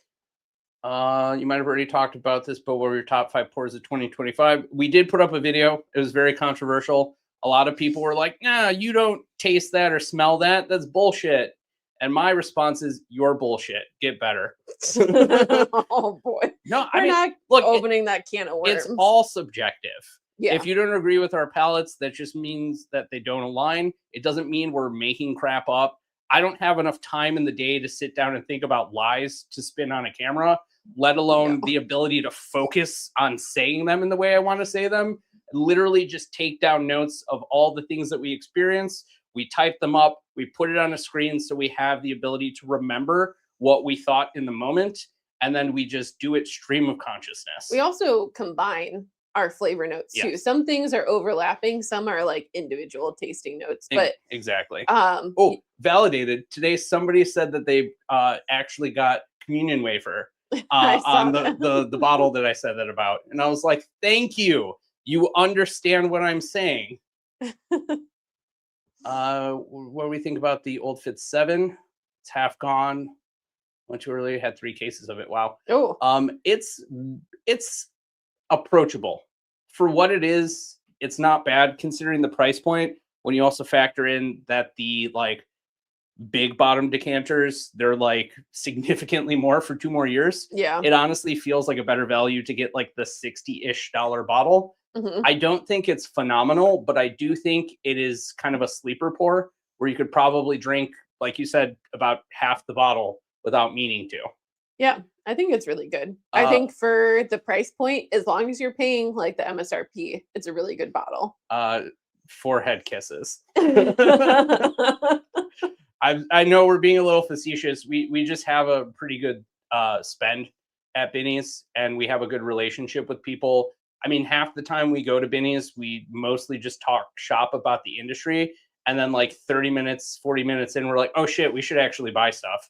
So just being personable, just talk to people. It gets you a lot further than being overzealous or over encumbered by the need to have something. If it works out, great. If not, you still had a great conversation with someone. You're still developing like a good friendship. We don't ever expect anything. We hope as much as we could possibly, as we possibly can, to get the things that we want. But even if we don't get them, and again, this is going to be something that we cover in tomorrow's video. It's okay to not get things. There's always going to be something else around the corner. So we got this pick, and then we're like, oh, this is like the only stag we're going to get for a while. And then we got this one like 2 days later, which is the 25D. So as long as you can take that little bit of like breath to just be like, it's just whiskey. Yeah. There will always be more around the corner. There's always going to be a good batch somewhere in the near future. It's a lot easier to just go like, you know what? I didn't really need it, but I got to have it. I need it. Yeah. My advice is to talk shit about the bottle. Yep. Like that bottle sucks. I would never buy it. But if you have one, I'll take it. Yeah. So hopefully that you get that bottle you want. Like everyone talked trash about Tanager. I'm like, I'll take all the Tanager. Yeah. There's somebody in one of the Discords that we're in that just says it's mid, it's trash. We'll like photo it being in their trash can. I'm like, yes, good. Tell more people that it sucks. It means it'll be easier for me to find. Thank you. You're doing a great job. And then I think it kind of got under his skin. But it's fine. Like if you don't like it, good. That means that there's more for me and other people that actually want it. Exactly. Instead of just getting a bottle to have the bottle and not liking it. So you can shit on it? Yeah, so you can shit on it. Yeah. We did try it. We like it a lot. I think we like the original just a little bit more. In a blind, it didn't hold up as well, but it is still crushable. Have we had high-aged Dickel? Yes. High-aged Dickel that isn't proof down is phenomenal. The best Dickel that I've ever had was do I still have it here? No, I think we killed it. The rare character? Yeah, the Annihilation. That one's so good. I think it was like a 18-year Dickel or 15-year Dickel that wasn't proof down. It was phenomenal. I really think all the minerality comes from the water. Max had some good insights. If you do have questions about it, like throw it into our Discord. That'll be a good place to talk about it. Yeah. Yeah, I can't remember what he said at this moment, but he did have a good point. Went to Gold Eagle after senior post, and the Watershed Newsino was sold out. I'm sorry. I'm sorry. It's a good bottle. In the future, Gold Eagle does do like pre-orders. So essentially, if you buy ahead of time and ask for pickup, they'll just hold it for, I mean, it's a set amount of time, but it's pretty long. We did that with the Sazerac early times bottled and bond because we weren't sure if it would still be around. And then the Nocino is just a really nice cherry on top. But yeah, they'll also do shipping if you need it. It is pretty expensive, but it's worth it if you're in a pinch. That wasn't to us. That also wasn't to us. I love all the chat between people. They don't drink their proof in, I don't know what that means. All right. Thanks, Ham. Shirtless Hazmat delivered. Very nice. Nice. Where do you store all the bottles that you acquire? The floor? No, not on the floor. We have like a case on the floor right now, like a case and a half. A case and a half. The box is half empty. That's not a case. There's a Casey Jones box, and then there's another one. I'm taking your stag away now. No, you're lying to the people. I'm not. It's a case and a half. I will take a photo right now. No. So, for the most part, everything goes into 3 different places. If it doesn't go onto our set behind us, there are storage cabinets underneath, and we have them broken out into like craft whiskey versus allocated. My dad was very smart when building this out. He was like, "Are you sure you don't want cabinets underneath?" And we're like, "No, like all like shelving would be fine." And then he's like, "No, you need this." And we're like, "Okay." Yeah. Well, he wanted all prefab, and I was like, no, I don't think we should do that. We also have my office, which is located essentially on the other side of the wall back here behind the camera. That is where our old set shelves used to be. Or sorry, where our old set shelves stored all the whiskey. That is where they are now for all of our backstock, our non-set design bottles. This is basically the treat ourselves room. If we come in this room to pour something, it's a special occasion, or it's been a hard day, or something really great happened. This is where we like reward ourselves for some slightly monumental thing. Or we have the ADHD itch. Yeah, well, same thing, I guess. But the other room is where we have like our shelfers, the more run-of-the-mill stuff, the one-offs, the things that we liked but didn't love enough to feel comfortable putting on our shelves. And then we also have a third place to store things, which is downstairs in our building in a temperature-controlled storage. We did not make the temperature-controlled storage. We are just taking advantage of it. And that's where Very convenient. Yeah, that's where all like our Dusties, our super allocated, our one-offs, all that stuff. That's where they are. The Stagg mini store pick, you might be able to get one. Just put up a request in our Discord. Where did you find the Sazerac bourbon? That was Gold Eagle. Yeah. Gold Eagle out in Libertyville. Collections on the Discord. Yep. What is this? I didn't know you could delete comments. It just prompted me to do that. Delete them all. As you blow up, don't get rid of the intimate live stream. Sorry. You don't want to hear me coughing? In my opinion, this is the best content you do, but I don't know how it stays the same after 5K plus live viewers. Also, just became a Patreon member. Hell yeah. Aw, thank you. You have my word. We will not mention that liquor store for at least 72 hours. If you did it for a year, we won't do it for the whole year. Oh gosh, it's going to be... Well, we won't go there and film and tell people where to get things. We might just be like, oh, when we went to that liquor store. Yeah. But SLB goes there too, so you're not entirely safe. Yeah, for sure. I do love the live streams that we have now. I think even with 5K, you can still like have good conversations and still chat through things through. I think the nice thing about once we have a little more time allocated, we can do this weekly instead of bi-weekly. Bi-monthly. Sorry, bi-monthly. Semi-monthly. So it'll be like a lot more often. That is the plan. That is the hope. That is why we are pushing towards me coming off of my job, my current job, and doing this full time. So then we actually have the ability to do a lot of the things that we've wanted to do for a while that we just have too many restrictions and time constraints that we couldn't do. So we'll be able to invest more of the time in doing the things that we've kind of established on the channel and that we've really grown to love. I mean, in the beginning, when we did these, it was like a nightmare for us. We were always anxious and like we had like a small pool of people, which was great. But then we also felt more pressured to essentially talk into an empty space. Like being in a room by yourselves and just talking to a screen is very surreal. It's weird. It's very, very surreal. When we did that, when we had like 15 people, 20 people in there, it was very intimate and we really appreciated those times. But it was always just straight up rambling as we're waiting for like, maybe there's something in the comments. Nope. All right, cool. I'm going to go back to an anecdotal story that may or may not hit. Yeah. Also, Rex, now that you're a Patreon member, we do have Patreon member only calls once a month as well. So those are even more intimate. Yes. So we do technically do like 3 live streams a month now, 2 in alternating Thursdays, and then our monthly call with Patreon members. That one's a little bit more intimate. And then we have the ability to actually like sit down, get to learn stuff about you guys, share our thoughts and opinions on different things, both in and out of the whiskey industry. And then we also have like a couple other cool things that we do, like blind flights and stuff. So it's a really cool opportunity to not only learn more about your fellow Discord and Patreon members, but you also get to learn a little bit more about the stuff that we don't really put on camera, the more intimate nature of our life, our relationship, and like just how we got to where we are now. It's very weird. It's weird that people actually want to listen to our stories sometimes. Open and tried straight from the barrel tonight for the first time. Disappointed. Oh, no. Straight from the barrel is probably the only Blantons that we actually really enjoy. We haven't opened the Tokai red, but that's true. Yeah, that's so sad. Maybe you just got like a bad one.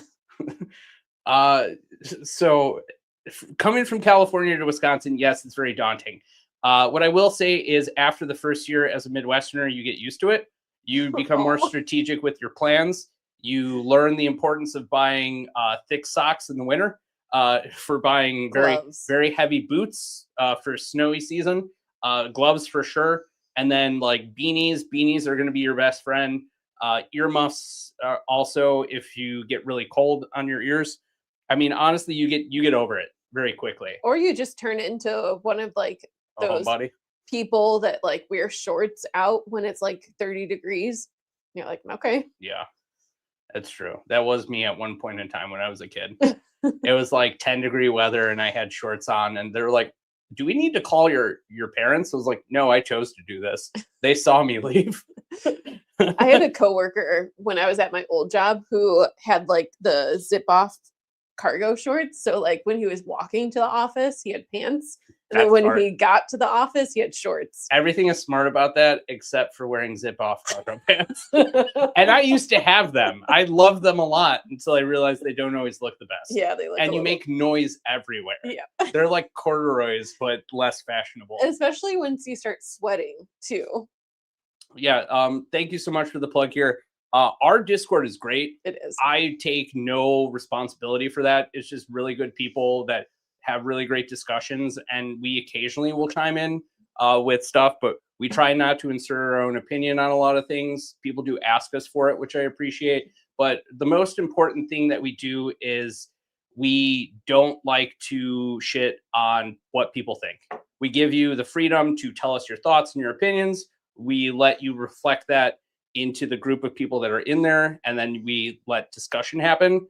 The only stuff we don't tolerate is like racism, like homophobia, stuff like that. Like if that's what you're about, if it works for you, good for you. Maybe not everybody will agree with it. I know I certainly don't. Just don't bring it into our Discord. Take your values about everything else and keep it outside of the Discord. Yeah, it's about whiskey. And every once in a while we get off topic, but like at the end of the day, it's brown juice. And if you don't get it, it's okay. Really negative way to give some nice feedback. We are working with different issues here. Thank you for that. Please frame it in not such a trash way next time. Disco 13 was top 5. It was number 1 of last year. Absolutely love it. Yep, it's really, really good. Big fan of it. About to call it a night. Stock sucks if you're still here. Really, really appreciate you. 138 viewers. Woo. Wow. Yeah. Let's rock. Eden North. Yeah. It was really, really good. Really, really good. Probably the only forward grain that I've absolutely loved. Saw Northern Midwest. Warning of trees explode. Yeah, we heard that too. Yeah, I just told him about this. Stagg Jr. still. Anyone know when it was released? I mean, you can Google the proof on it and it'll tell you which batch number it was. That's how they used to determine what year it was released. You'll have to make stuff up. Yeah, I guess. Sometimes I feel like my grandpa telling the same story over and over. I'm like, do people care about this? Yeah, right. Like, I remember when I was a young wizard and an owl came to my house to tell me that I needed to go to a school for other wizards. Wait, never mind. That wasn't my life story. At local store, 7 bottles of Jefferson's Reserve, 130. It's amazing. Yeah, it's really good. We still have a couple backups. It's a good one. I think the sherry cask is probably the only one that I don't love. It's good. It's just the salty sweetness can be a little overpowering for me, at least. When I have sherry, I prefer everyone. I feel like I talk about this all the time, but when I do have a sherry finished whiskey, sweaty socks, I enjoy a PX sherry a lot more. I feel like it has a better like fruity round flavor than like other types of sherry. So that's the one I always seek out. and usually they'll call it out on the label because they're proud that it is a PX sherry. Yeah. Visited Royal on Tuesday, and Casey Jones' pick was sold out. The owner was able to get one sent from La Azteca and picked it up. That's really awesome. That's amazing. Yeah, it's really, really good. I'm glad that they were willing to do that for you. It is, I mean, they're great at making sure people leave happy. I really love them for that reason. Puppy to stop biting. Oof. You let us know when you find out. Mine constantly bites me. Yeah, the girl, our older dog, was pretty good at not biting. She would do it a lot when she was like really, really in her puppy years, or puppy months rather. But this one is just, we call him a crackhead shark. Like he basically just bites everything. Every time I like go to pet him, he's like, yeah.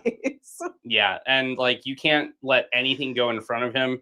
He constantly tries to steal my slippers the second I look away. Yeah. He will chew on anything, bite on anything. He's mischievous. Yeah. If you like give him like butt rubs or something where you go like this, like on his butt, he's like, don't do that. So yeah, you let me know if you learn. They will eventually get it. We did try biting him once and he really didn't like it. Oh, he didn't like that. But then he forgot. How do you explain to a non-bourbon lover why you need so many bottles? ADHD, OCD, autism, pass. You want to finish a collection and you have to start the collection to finish the collection. Yeah, this is true. Yeah, people would just respond with photos. Our Discord's great. You know, we're obviously a little biased because we created it. We're in it. We run it. But I feel like I look at a lot of people's Discords and the stuff that they're talking about is sometimes so off the wall, sometimes a little pointed or like sarcastic or like, and that's fine. Like sarcasm has its place and everything. But sometimes the stuff we see on other Discords, I'm like, what are you guys talking about? Like we saw somebody sharing a story about like how they used to share porn website passwords. And I was like, guys, what are you doing here? Like, so cringy. Like if it's something that you would talk about in a group of your most like trusted friends, I probably wouldn't put it on the internet for a lot of people to see. And like, look, I'm no prude. I have healthy, normal urges, right? Like, I don't think that it's okay to just put them out on the internet. That's where you get into what I call cool guy territory, where if a random woman who's in the Discord sees that, it's not going to be pleasant for her to see. I don't want to air that out. I don't think anyone else should air that out either. Yeah. And I mean, if it is the opposite too, if it was women talking about that, then like every man would be ogling after that. Like it's just a weird situation. It's a weird vibe. Yeah. No need to bring that in. We did good with Speaking into the Void. I recall in Mash and Drum, Jamie from Whiskey Row would pop in, act like it was a celebrity. You guys are equals. Yeah, but in our minds, we're not that. We're not celebrities. I don't think that we can ever really let that get to our head. Even if we get to the point where we have like Bruzel numbers or something, which I don't know. I don't know how that would be possible. We'll probably look back on this in like 10 years and be like, how naive we were. Now we get 1 million views every video. I think it's just the idea of there being this little bit of sort of like not necessarily imposter syndrome, but just like the disbelief of thinking that it's possible to happen to you. It always feels like really out of reach when you look at these big celebrities, like longtime streamers, like people like Mr. Beast. That was a good one. It was. So they feel larger than life, and we don't think that we are that. We try to stay very low to the ground on that. And just they are celebrities. They helped us get to where we are now, not only by supporting us, but also like by giving unsolicited advice to their viewers and the people that watch their live stream. So we appreciate it. Totally. I still remember Jason from Mash and Drum calling us out directly on his live stream. And we're like, what? We're so tiny. I know, right? That really blew me away. Did do an annual Patreon sub, but wanted to give you a plug for the monthly promo code. Appreciate that. Thank you. What else do we have here? Good bourbon hunting day. I mean, you won't have any competition. On a slow sales day, if not a lot of people are coming out, you do have a higher chance of getting things. True. During the huge snowstorm that happened in December? I think. Yeah. Where it was like, no, the day after Thanksgiving. okay, yeah. Because they pushed the Black Friday coupon because nobody was going out. We pre-ordered like an allocated store pick that slipped through the cracks on the website, and they were just like, yeah, I don't care. Like, we're not going to cancel your order. Just come pick it up. Come pick it up. You know what? We'll extend the coupon. We'll extend it to the end of the weekend. So, I mean, it's a non-zero chance that you can get something better if you have no competition going out the rest of the day. Plus, this is the slow season, so that probably will double down on your odds, but you can always hope. You can never assume. We got Tristan. The community is growing. It is. It's again, it's very surreal. You're trying to find bourbon friends. Well, I mean, you picked the right community. Yeah. Join our Discord. Yeah. We like to nurture people that are new to the hobby and give you like a little bit of guidance for where to start. If you feel lost and overwhelmed when you go into a liquor store, go to our Discord. We'll help you out. Discord is great. Blessed to be a part of it. Appreciate that. We're so happy that you're a part of it as well. This smells so good.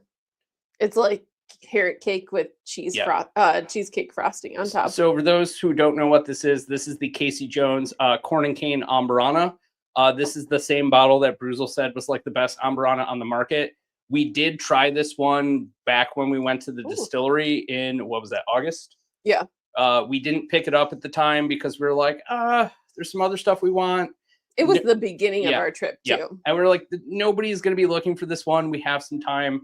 And then after Bruzel gave it the bump, we were like, well, shit, now we have to go out and buy one or two just to make sure we actually have it. And it's really good. It's really good. Oh my God. I know. The nose is so good. It's cream cheese frosting and carrot cake right out the gate. Oh, fuck.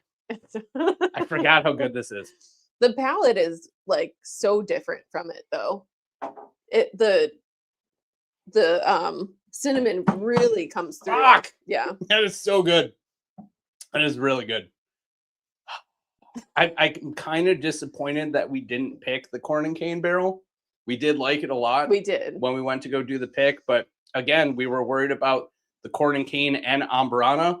Those are three unique combinations of words that the average bourbon drinker is going to look at and go, no, I'm good. Next time. Yeah. Next time we just follow where a gut tells us. Want more content? Send it for the Patreon. Give your money for awesome content. You guys are too much. I'm not usually an emotional person, but you guys are gonna make me cry. I got one. I'm holding it for trading. It can't be worth 400. I think we missed the context on that one. Trees do not explode. We'll find out after this weekend. It's because of the sap. Thanks for the comment about being anti-homophobia. I just came back from a bar where a guy went and rant about being gay is a choice. Oh my God. Being a piece of shit is a choice. It's a choice that you make every day. I'm sorry that you had to deal with that. Yeah, that is awful. You have great energy together. Enjoy the hunts. There's always a budget of zero, but somehow bottles are required. Look, I know. Look, we have to lie to ourselves and say we're not going to buy anything because we know we're going to push beyond that. And that is also something we talk about in tomorrow's video. By chance, have you tried the sample of the Old 55? No, we do have it around here somewhere. I think it's probably going to be over on that side somewhere. Don't make me look. We do have a lot of samples that we have yet to get through, and that will happen in time. Maybe now that I actually have some time off. Mm-hmm. Chris and Kat, you guys are amazing and appreciate you bringing such a great community together. Have met so many great people. Got here late and we'll be getting off now. You guys are awesome. Thank you, Tristan. Thank you so much, Tristan. We're also going to launch God, I'm afraid to put this out there already. I have plans to take our bourbon hunting channels on Discord and make them national. Yes. I am building out the framework for it now. It is going to require a little bit of buy-in and opt-in for more information from the people in our channel. But we're essentially going to give you the ability to assign yourself a channel so you can not have to see 50 states worth of updates on a regular basis. But that's too much. Instead of having to like mute all the Chicago stuff and everything, you'll have stuff in your market from people in our community that are telling you when drops happen. So you'll feel as lucky as we do when we go out to liquor stores and find stuff. Which Still Austin is next to the Tanager. That is the distillery Texas style rye. It is a little bit different. It's kind of an acquired taste, but it's solid. I think this was like a 65-35. I think so. If I remember correctly. Yeah. It's interesting. 57, don't make me say that type of rye, 33% white corn, and 10% wildfire malted barley. Let me see. The malted barley definitely makes it unique. Where's the percentage? Oh, there we go. Brissetto. It's very, very different. Very Texas. I almost broke it. Don't do that. Well, it almost happened. Bro talking about his urges. LOL. I did it in a respectful way. Going off the rails here. On the Bourbon train. Chris and Kat, thank you for building this community and teaching us your knowledge. You're both awesome. Look, I appreciate that. I'm by no means an expert. I'm always going to be learning, always going to try new things, and always have that curiosity. If we can give people knowledge while we're on the road to that, always thankful and happy that people are willing to listen. But as we learn, so will you. The Casey Jones is amazing. Need a second one? Better go out and get it before it's gone. Go to La Azteca. Straight up carrot cake, just like Bruzel said. Yup, absolutely. How often do you update your shop? It's been a minute, but I'm going to have to do it again soon because some of the pricing has changed and I need to adjust it. This Casey Jones is really good. This carrot cake one is phenomenal. It is really good. The nose is incredible. Yeah. They do have it at La Azteca and Royal, but I don't think they have many left. Have you tried Larrikin Cigar Lounge? Mm-hmm. Yes. The Larrikin's really good. The Jacques is definitely very interesting. It's definitely going to be an acquired taste. It's very much like a tropical kind of spice bomb between that and the Amburana. But yeah, it is solid. I remember it as our first pour. At KBF? Yeah, second day of KBF. And don't do it as your first pour of the day. It is very unique. It's very strong. It's like 36% rye, if I remember correctly. So it's a lot. Brace yourself. Introduce you to the Walleye Run. Hell yeah. Nice. That Walleye Run is great. It's so good. We are also one of those weirdos, but we don't love all of them. It has to be done right. But you got to do it right. Yes. Treat people the way you want to be treated. If that were true, there wouldn't be so many bigoted people. I wish more people were like that. Not bigoted, I mean. That they actually thought about treating people the way they want to be treated. Yeah. Is how we live our lives when we rationalize our whiskey purchases. Yeah, degenerate Bobberts, sure. Yeah. You guys are slowly negging me into liking the thing I didn't want. That's fine. Yay. I tried to we sample win, guys. the DRS rye, and it's really good. We need Bobberts hats. Oh, God. What a poor Casey Jones, if I knew you were opening it. Really good. Sorry. It's a surprise. Surprise. Being local, your channel has been a life changer to have a group that cares to hear about whiskey as much as I do. So thank you for the outlet. Guys, stop it. Also, thank you. Thank you. I appreciate it. When it comes to Barbara's merch, give one of these stalling. Damn it. Okay, I'll circle back to this one in a minute. CJ pick. Yes. That is the Casey Jones pick. It's a single barrel. It's a 75-21-4 mash bill. It is crazy good. If you like some of those very much Green River kind of like ginger spice cake, touch like cream soda kind of carrot cake vibes, it's definitely a lot of that. And then like a little bit of caramel, pepper. What else do we get on it? I feel like cream cheese frosting. Yeah. If you want like a classic bourbon experience, but enhanced, it's really good. Yeah, absolutely. What up, Big E? Hello. Happy to see you in here. Golden rule. Yes. Always the golden rule. We even tried to do that at the liquor stores. Like we try not to excessively buy bottles, like one specific bottle. Like when we went, there were 2 or 3 on the shelf for this one. We could have cleared it out. Instead, we grab what we need and we just leave the rest for everyone else. Like, who are we to provide the experience of showing people on the channel where they can buy things, but on the back end, like be completely opposite that and hoard stuff? Like, trust me, we have enough whiskey. Do I want a second one of this? Yes. Am I going to clear an entire shelf from a place? No. Maybe when we were like younger bourbon hunters, maybe we would have done that. We've learned a little bit. We realize how shitty that is. I feel like we've always been frugal. Yeah. Last couple ones before we get back to the pursuit question. I would flex Bobbert's merch, one Bobbert Tater sticker. We should do that. Like this was what we want. This was the Bobbert pick of the year. What's the go-to? Where's the go-to shelfer? For us, it's always Old Forester 100 proof. That's the one that we both agree is like solid and has to always be on the shelf. It's so good. Jepson's is also really good. Their 100 proof is phenomenal. It's just Green River distillate. Original early times, or like the blue label that's always on our shelves. They're all blue labels. You or the blue top. The 1 liter. Yeah, you know what I'm talking about. No, you could literally be describing like everything that's come out from that brand. I'm gonna go. No, you stay here. No. What happened between Binny's and Pursuit? So this is all kind of speculation. No, some of this might be conjecture because we don't know the ins and outs of the exact part of the relationship. We don't know how the communication happened between them. We only know what's been available in public view. So Pursuit was sold at Binny's for a number of years, but it didn't really move well to the point where they pushed it onto their end of bin and was deeply discounting it. And then people were buying it up in droves because it was a really good price point for it. Then they stopped carrying it. And Pursuit has been trying really hard to get back into Binny's.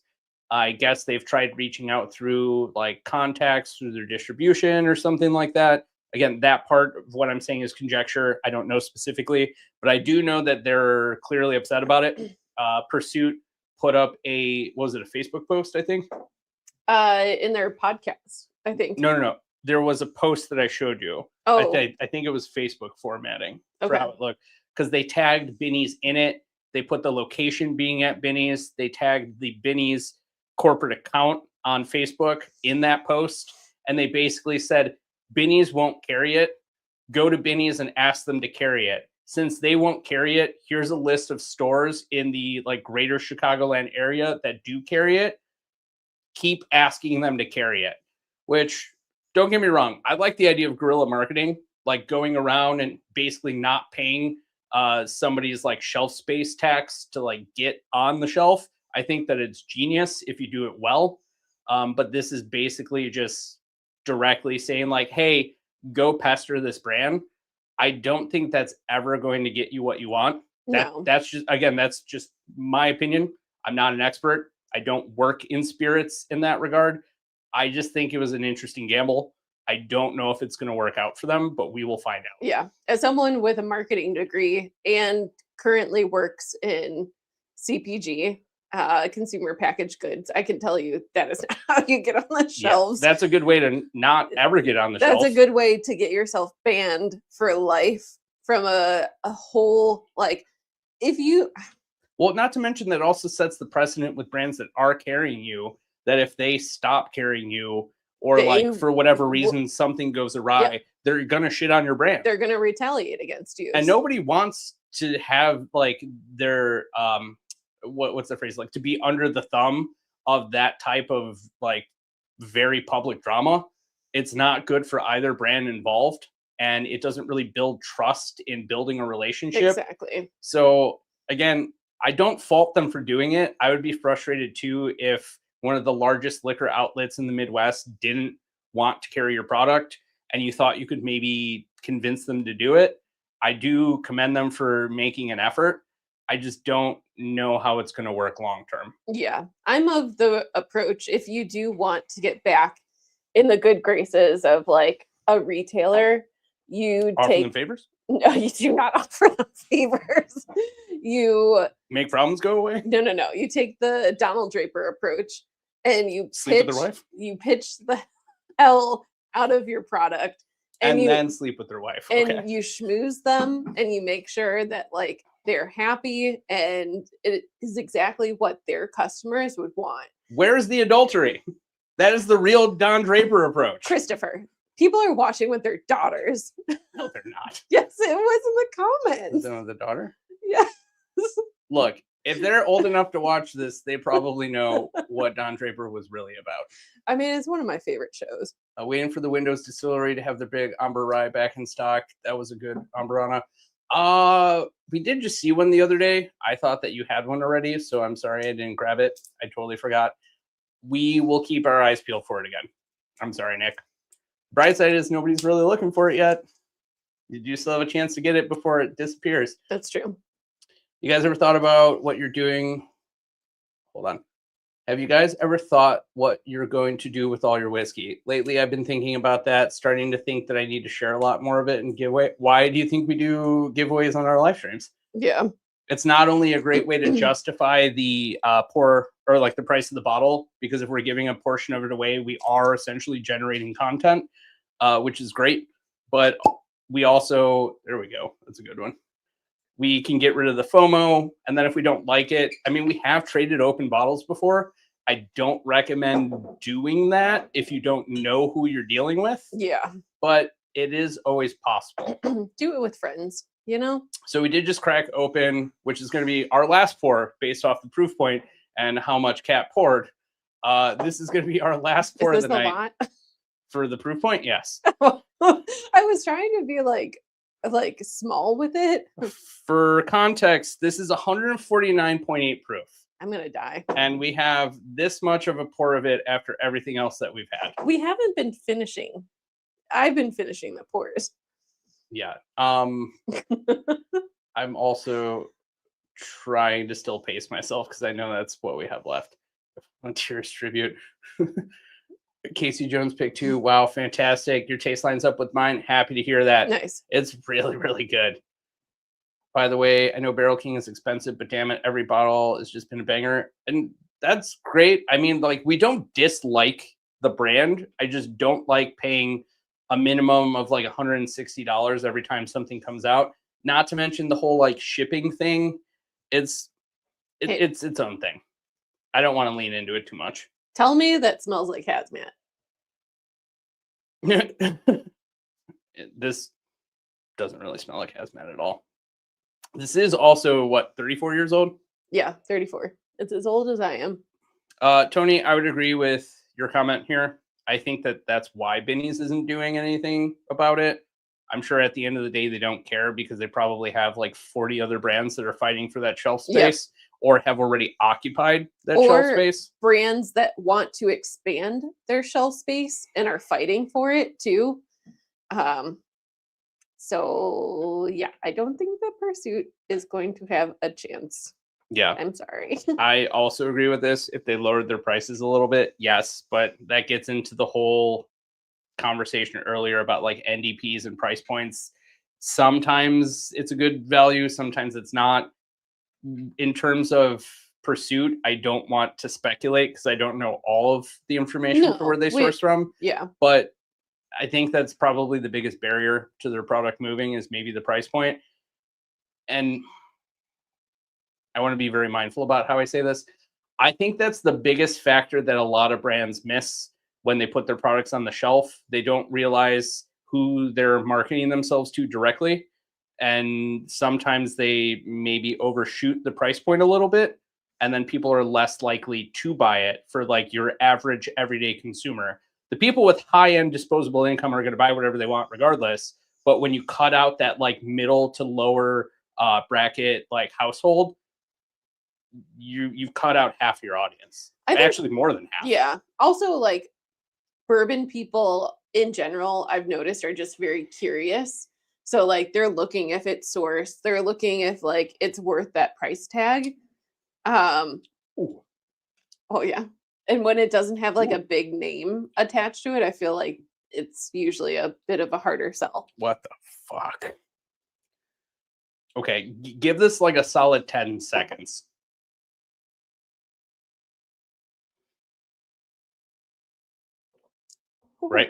Right? It tastes good. I know. But then it hits you. Give it like another 5 more seconds. So like right about now, you should start to get the finish. Yeah. It is all like the sides of your tongue. right? Whoa. You get a little pepperiness on the lips. You get like the sides of your tongue, but it goes into like this almost like chartreuse kind of like licorice, woody earthiness. I don't think I've ever experienced that on a Canadian rye. I get almost like, this is what I want Eagle Rare 17 to be. That's really good.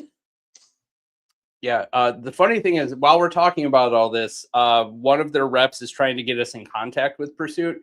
I would love to sit down and talk with them and maybe have them on a live stream. I don't know how much they're going to want to do that after this live stream. We haven't said anything bad. No. I think that like from our history of like me being in marketing and in CPG and just being bourbon people and seeing ins and outs of things, like we're just kind of giving real commentary. Well, but not to mention I'm also on the ground floor because I deal with the general population on a regular basis. So like I have my fingers on the pulse to know what the average person's drinking or how they justify some of their purchases when they go out and treat themselves. And you see like a pretty big disparity between some of that, but that's all here and there. Yeah, we still have an open door of communication. We could possibly still reach out to them. It's in our plans to do a lot more stuff, to reach out to other brands too, to do collaborations and maybe be on other people's content as well. So that all comes with more time off. So hopefully in the near future. What are our thoughts on Wolf Point? Have we tried anything from them? You go while I drink water. I haven't. I have. I don't remember it. And that's all I have. Okay. Great distillery. Heard it's very beautiful. Have not been there. I don't dislike their product. I think it has good flavor. I think it's just very young. Everything I've had from it had like a really sharp graininess to it that I could only equate to youth. I think it's interesting. The story is interesting. The packaging is great. The labeling, like the whole aesthetic for it is awesome. Even that like secret little like Chicago design of the 3 points meeting, that like little flavor win for the city of Chicago. Mm-hmm. I still think it needs some time. I don't think that's a bad thing. Yeah. They do have their head like facing the right direction. They just need to wait until it is old enough to put out a stellar product. I think also from what I've heard, their gins are spectacular. Their gins are great. Their gins are awesome, but you can't keep the lights on with only gin. Yeah. Appreciate it. Ordered it through the distillery. The Big Humber Rye and 4-barrel. 4-barrel is so good. Nice. Big Humber is out of stock. Just waiting for it to be back in stock. Again, like I'll keep my eyes peeled. I saw it at Woodman's, but yeah, I don't know. We saw it somewhere else too, though, recently. Remember, finish your glass. There are sober people in chat. Oh no. Why do I love that so much? Because of the Catholic guilt that you get as a kid. Well, if you're of the Catholic background, where they're like, finish your food. They're starving kids in Africa. I was always like, can I just ship my food to them then? I had a boyfriend. I would be like, ugh. You had a boyfriend? Yeah, before you. It was crazy. Oh my God. And he would always be like, stop saying you're starving. There's people that are literally starving out in the world. And I'm like, I am hungry. I am sorry. Just feed me and I'll be nicer. Yeah, that's a general fact for her. Feed her and she'll be nicer. That's a general fact for women. Like, wow, that's sexist. I am a woman. I'm kidding. Like, one, ask if we had water today and if we had food. Just bring us a snack. This whole conversation is a trap because sometimes you do that and you get the opposite reaction. You're like, I can take care of myself. Leave me alone. I'm like, no, bring me a snack and I'll be nice. And check if I have water every once in a while. What do we do with our leftover pours? Sometimes we finish them on like the couch while we're like catching up with other content creators, seeing if there's like other live streams going on. Sometimes they do go in an infinity blend. We have a really interesting one right now that I definitely don't love. I don't like backwash, and that really freaks me out too. It's not like we're going like into the glasses. Oh, so I shouldn't have the dogs be doing that? Next comment. Let's see if the algorithm likes Chris and Kat having a few too many on live stream. Believe it or not, this is actually very centered right now. We have had sloppy live streams Oh, yeah. before. This is nothing. This is actually really tame. Holy Spanky. How are you guys? We are professionals. We are good in a crisis, and we also have too much ADHD to let it affect us. That's true. Yeah, I will not let myself get out of control too much. Cold pick is phenomenal. They are really good. They're delicious. Try multiple batches of the barrel proofs. Yes. Batch 6. 9 is okay. It's pretty good. Batch 6 was phenomenal. We do also have a batch 4 somewhere, and I think this is also batch 10, maybe. This is batch 6. Yeah, the batch 6. You're like, this No, batch 9 I really liked. Oh, batch 9. That's right. Batch 9 I actually really liked. Batch 6 I bought, and I was like, it's fine. I'm glad you didn't buy the other batch 6. The batch 9, you were like, this tastes like a stag. You were like running around the house, and you're like, this is only $35. And I was like, Cat. Well, it was on sale at that time. But I was like, Cat, try this. Cat, it tastes like stag. Cat, it's $35 stag. Do we have trusted online sites to buy bottles from? Love Binny's and local liquor stores, but sometimes, especially with weather and time. Yeah. Our site, our bottle shop. Sure. Bonding bottle Dutch. Oh wait, I'm not editing this. Yeah, so it's our bottle shop has some good prices. We try to keep the markups very low whenever possible. Some things we don't have control over. Seal box is good. The shipping price sucks though. Everybody knows it. Same thing for Bourbon Outfitter. If you can do like a split cost on a package, some people are willing to do that, and it lowers your cost overall for shipping, which is great. I think that there's a couple other ones, like Remedy is one. There's like a couple other big name brands that people use that I just can't think of right now. Is it good for $80? Yes. Yes. Is it better for 60? Absolutely. Will we buy it for 125? Yes. Yeah, we did. We did. Not happy about it, but it's still very good. Stagg will taste just as good at any price point. Does that mean you should pay it? No. Closer to MSRP whenever possible. Yes. The only reason we spent $125 on that Stagg on the 25D is because it just wasn't in our market, and I had a little FOMO set in. And we don't know if it will be in our market. Well, turns out it might be next week. Oh, well, oh well.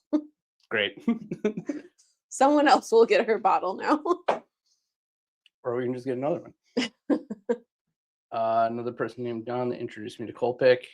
Dan. Yeah, Dan's great. Colpick is awesome. Really, really unique stuff. Very interesting. Triple mash bourbon. We'll crack it open over the weekend. Yeah, let me know what you think. Yeah. I'm interested in that one probably more than any of the other ones. Have you tried the Willet 4-year small batch purple top? Very good. Also love the Keepers release. We did. I think the 2024 Keepers was a little bit better, in my opinion. We didn't love it as much. We're just not big fans of makers in general. We did try the Willet 4-year purple top. I think it was like the 126 proof. I have a problem with the Willet price point. I think that for like $70-ish, it's not really good value. That's its whole other side conversation. For the proof on it, you get what you pay for. I don't think that the flavor matched to some other 125 proofs that we've seen for like almost half the price. I think we did have a fresh crack, which could influence it quite a bit. But yeah, I don't know if I would seek it out. We have not. We plan on retrying Whiskey Acres sometime soon. We have so many samples and bottles and things. Like this live stream is basically to force us to crack open these bottles. Otherwise, we're never going to open them. So that's the reason why we're like, okay, why not? Let's just like crack them all open. Give ourselves an excuse. It would take a lot more. Are you drunk, Kanish? I like sweet Cindy. I know, right? Not drunk, just drinking. Just drinking. Yeah. You'll know when we're drunk because we'll just not be on camera anymore. Have we made it out to Cedar Ridge? No, we did.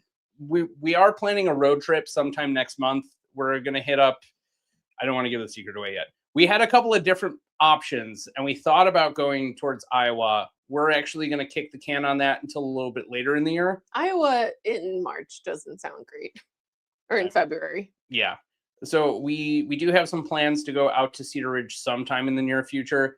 It's really going to depend on a couple of factors. And once we go, like, you guys will know. We'll put content out about it. Yeah, they invited us up. It was cute. Nice. Knob Creek 9-year. Nice. Solid way to start the night. I'm not drunk, I'm Nick. Drunk on it. That's funny. The first quarterly blind that some patrons did in January. Yes. How it almost ruined the surprise in the blind. Yeah. So, so Chad is like us. He gets interested by different other brands and bottles. And he always wants to try new things. The bottle that we had muled for us was from Kentucky before it got distribution into Binny's. So we had the same person that Chad talked to, the guy Dan, mule the bottle for us, and then he was asking Dan questions about it, and then Chad was like, hey, have you tried this? Do you know anything about it? And I was like, don't pick it up. Don't pick it up. It's like, oh, why? I was like, don't pick it up. He shouldn't have told you that. So it was supposed to be a surprise, but the surprise was that it was amazing. It's really, really good for the price point. It's really unique. Very, very unique. I would say, like, if you're thinking that it's going to be like Buffalo Trace, where it's like,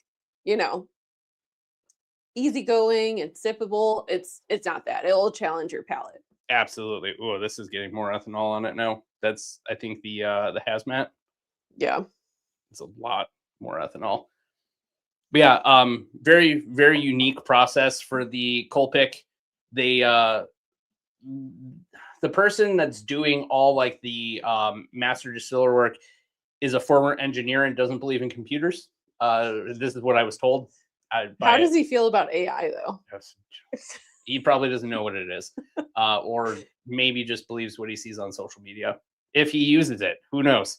But if my approach is, if you're doing everything old school, then like they probably just stick to it. Like I know mechanics that aren't on social media or like don't believe in most things on the internet. Anyways, that's all on the side. This guy hand temperature reads all of the sweet mash. Do you have any idea how insane that is? That is such a laborious task and such a large margin for error. If you like overcook the grains, your whole batch is ruined. So the fact that he's doing it all by hand and it's coming out relatively good, I don't know how they're going to scale that up with popularity, but I mean, we've been talking about it. It hasn't really been on the shelves. That specific release, the Toasted Barrel, since we started talking about it, that's the only one that I've seen moving from stores. I don't think that's necessarily totally equated to us, but we have helped that situation. I don't know how they're going to keep it up. But hey, use the starving people on us. I mean, it's a timeless classic. Parents are really good at that. They are. Leftover pours in the Glenn breakfast. That's great. No.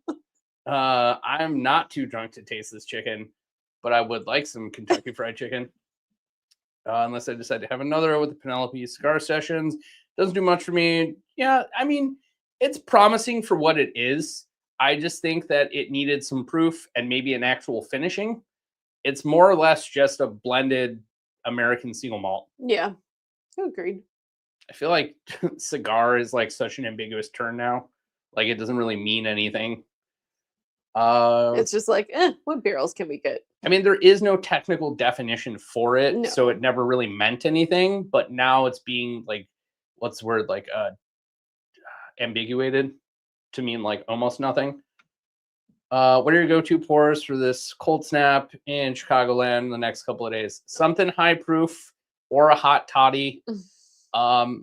Sometimes something tropical too. Like a Dragon's Milk on like a minus 40-degree day would make you think of warmer climate. Or an Amburana finish too, There because we you want go. like the cinnamon. We're gonna lose 6 to 7 people right now. Sorry. No, it's fine. I like leaning into it.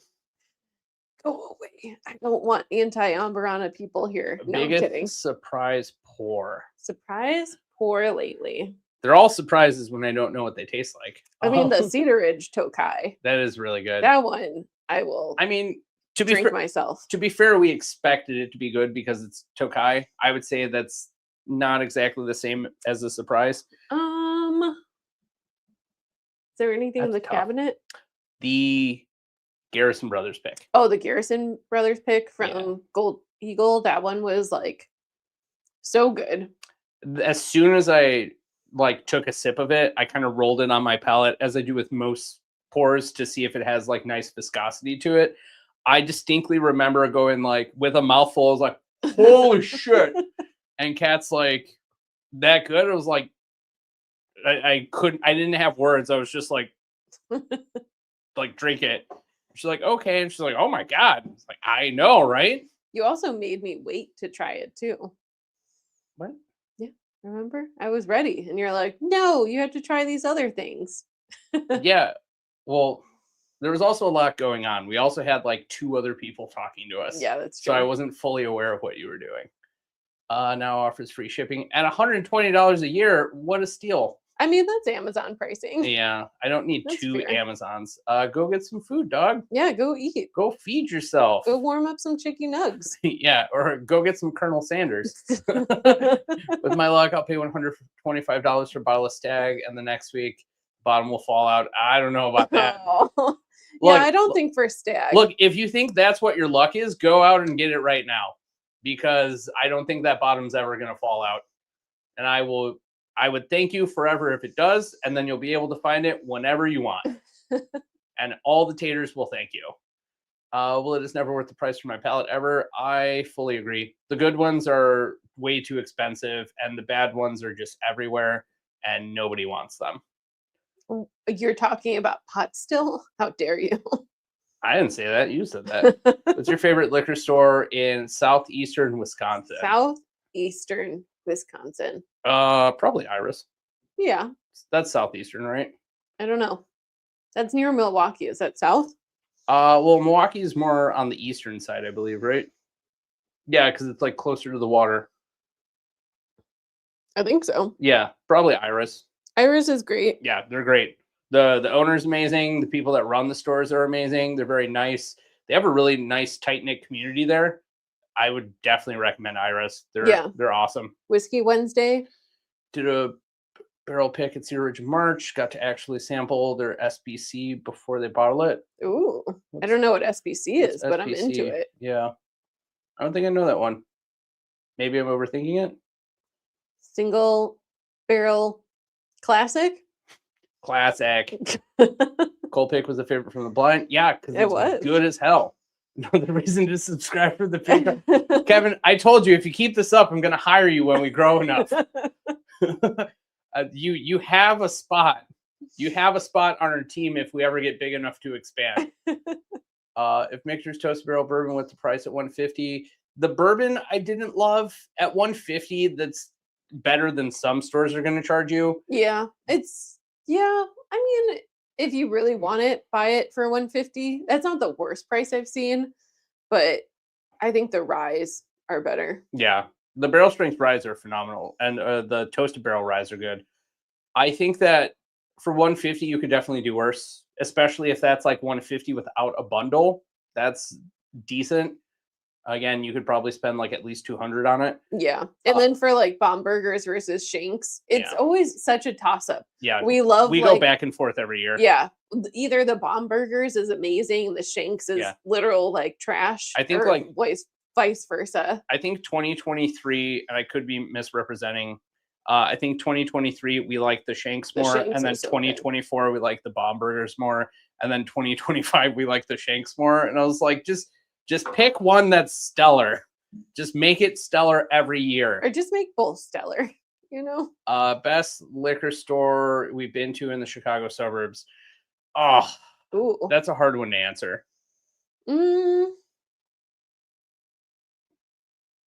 D&D? D&D is great. I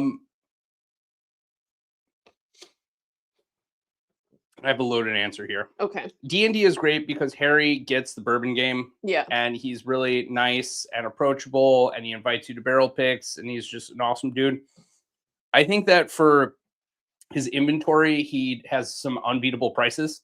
Definitely. I think that the trade-off is now that enough people know about his store, with some of our help and of course like the surrounding community, and the greater extent of the bourbon community, I think that now the higher end allocated stuff doesn't sit around. So if you go there, you're going to get good deals on everyday shelfers and prices. The trade-off is you might not always get the bottle that you want there, but I'm sure working out a relationship, you could maybe get some more access. He also posts a lot. So does. like if you are on top of his like Instagram, you will be able to get some cool bottles. And he does do shipping to most states. Yeah. So that and also he'll hold them. Yeah. Too. That also impacts it a little bit.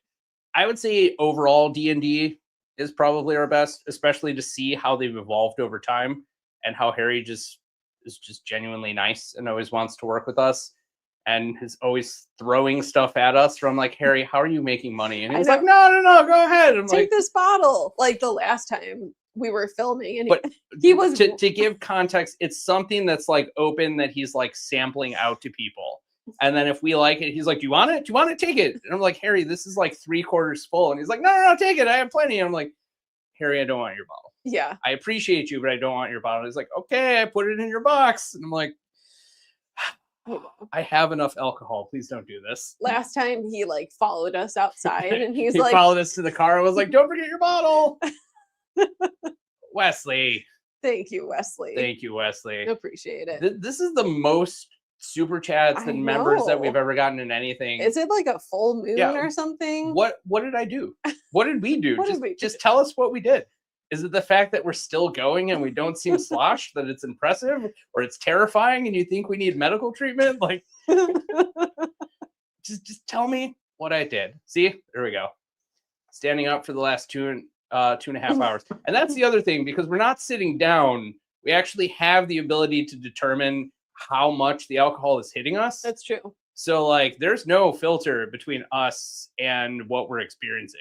If we were sitting down and then got up, that would be a little more scary. Yeah. That's where people definitely overserve themselves. It would be funny if I just like completely fell down right now. Yeah. Funny. Very funny for both our viewers and me. Wes, we will change that for you. We will definitely change that for you. What else do we have here? Favorite high proof bourbon? We do have our high proof. Oh no, we don't have our high proof. I mean, some surprise pours of this year for high proof was the Penelope American single malt. That's not a bourbon. Not a bourbon. It's But a high proof bourbon. I know, but I'm So just answer bourbon. Stagg. Larrikin. Larrikin, yeah. Larrikin, purple label single barrels. If you can get them at Hazmat, they're crazy good. Crazy good. Kat kind of fought me on the price point for it a few times because they are expensive. It is expensive. They're like $130. Yeah. But is it worth it? Yes. It drinks well under the proof point. I wish it was $30 cheaper. Don't we all? I wish all whiskey was $30 cheaper. I could just go and take Jepson's off the shelf and be like, you owe me $10 now. But I would say that's a good one. I would say the Casey Jones higher proof ones are really good. Yeah. I would say, what else? There was one we tried recently. Driftless Glen high proofs are really good. Honestly, yeah. Like their high proof ryes. Their ryes are really good. Their bourbons are also awesome, but their ryes at a higher proof are just so crazy good. Yeah, for the rest of the ones, I'd really have to think about it. We always have a couple of answers because it's hard to choose just one. Again, how do you choose your favorite dog? You just put them in the center of a room and the two of you stand on the opposite sides and you call their name, and whichever one comes to you, that's your favorite dog. Joke's on you. It's my childhood dog, Malcolm. Well, joke's on you. He can't come to you anymore. I'm sorry. Is there a collaboration with the Little Old Fashioned in the works? I mean, we did extend an olive branch a long time ago. Chad. Come on. Chad. I don't think he's still awake. The people are calling you out. When do you come to Chicago? Get some chicken nugs. Yeah, get some chicken nugs. Southeastern, yep. I'm not a YouTube person. I'm just trying to stay connected with bourbon. Yeah. I mean, honestly, that's kind of how this started, and it turned into this lifestyle. You guys taste their picks? Yes, they Yes. do. The first time we went to film there, they basically insisted that we tasted everything before we filmed. And I'm so glad it was in our old video format, because if I had to talk, it would not have been great. I It would have mean, been real bad. the last pour that we had was Obtainium. Obtainium, it was 80%. Not unlike this one that's 74 point whatever. Yeah, this is pretty much for kids. Yeah. In Russia, this might be. Hopefully, I mean, I would love West Fork. West Fork is really good. We love what they're doing. Amazing. They're really awesome. All right. Our Uh-oh. boy's whining. Yeah, we're definitely going to have to wrap it up soon if the puppy's whining now. Oh, yeah. Opening up a Buc-ee's. You better believe that I've been keeping my eye on it. I'm waiting. I want him to experience brisket sandwiches. Yeah, I've never been to a Buc-ee's because I've just never been around that area. So I can't wait to see what beaver nugs are like. Thank you so much for the super chat. Appreciate you. I did a barrel pick with Bourbon Hunter last March. It was amazing. That being said, I would love to help you pick your barrel. That's awesome. We love Bourbon Hunter. Yeah, and thank you for that. We don't have anything lined up exactly yet. We do have some things that are kind of out in the ether. For one of them, we already have a fully locked in like group of people. For the next one after that, if we do have space on it, because we are collaborating with somebody else, we will definitely reach out to you. Yeah.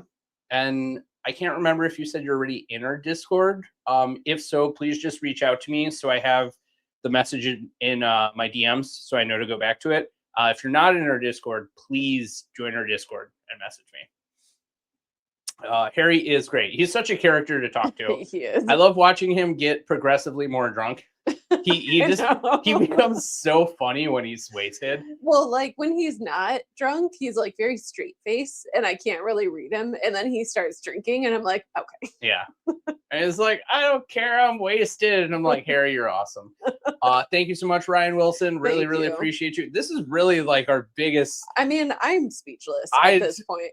I don't know how that's happening. I don't know how I still feel coherent enough after all these high proof pours.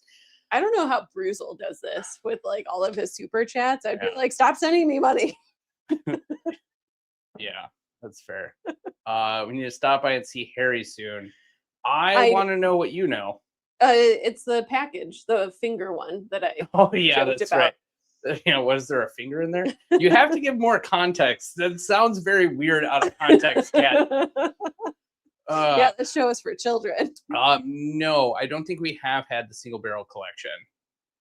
Speaking of D&D, someone who goes to the CJ and Brioche, that Magnus pick is nothing to ball cat. Yeah, we're considering putting it in the Ascot this year. We are. We already talked to Harry about it, and that's going to be in the cards for us soon. We have to decide very quickly. Antioch Fine Liquors has some good single barrels. They do.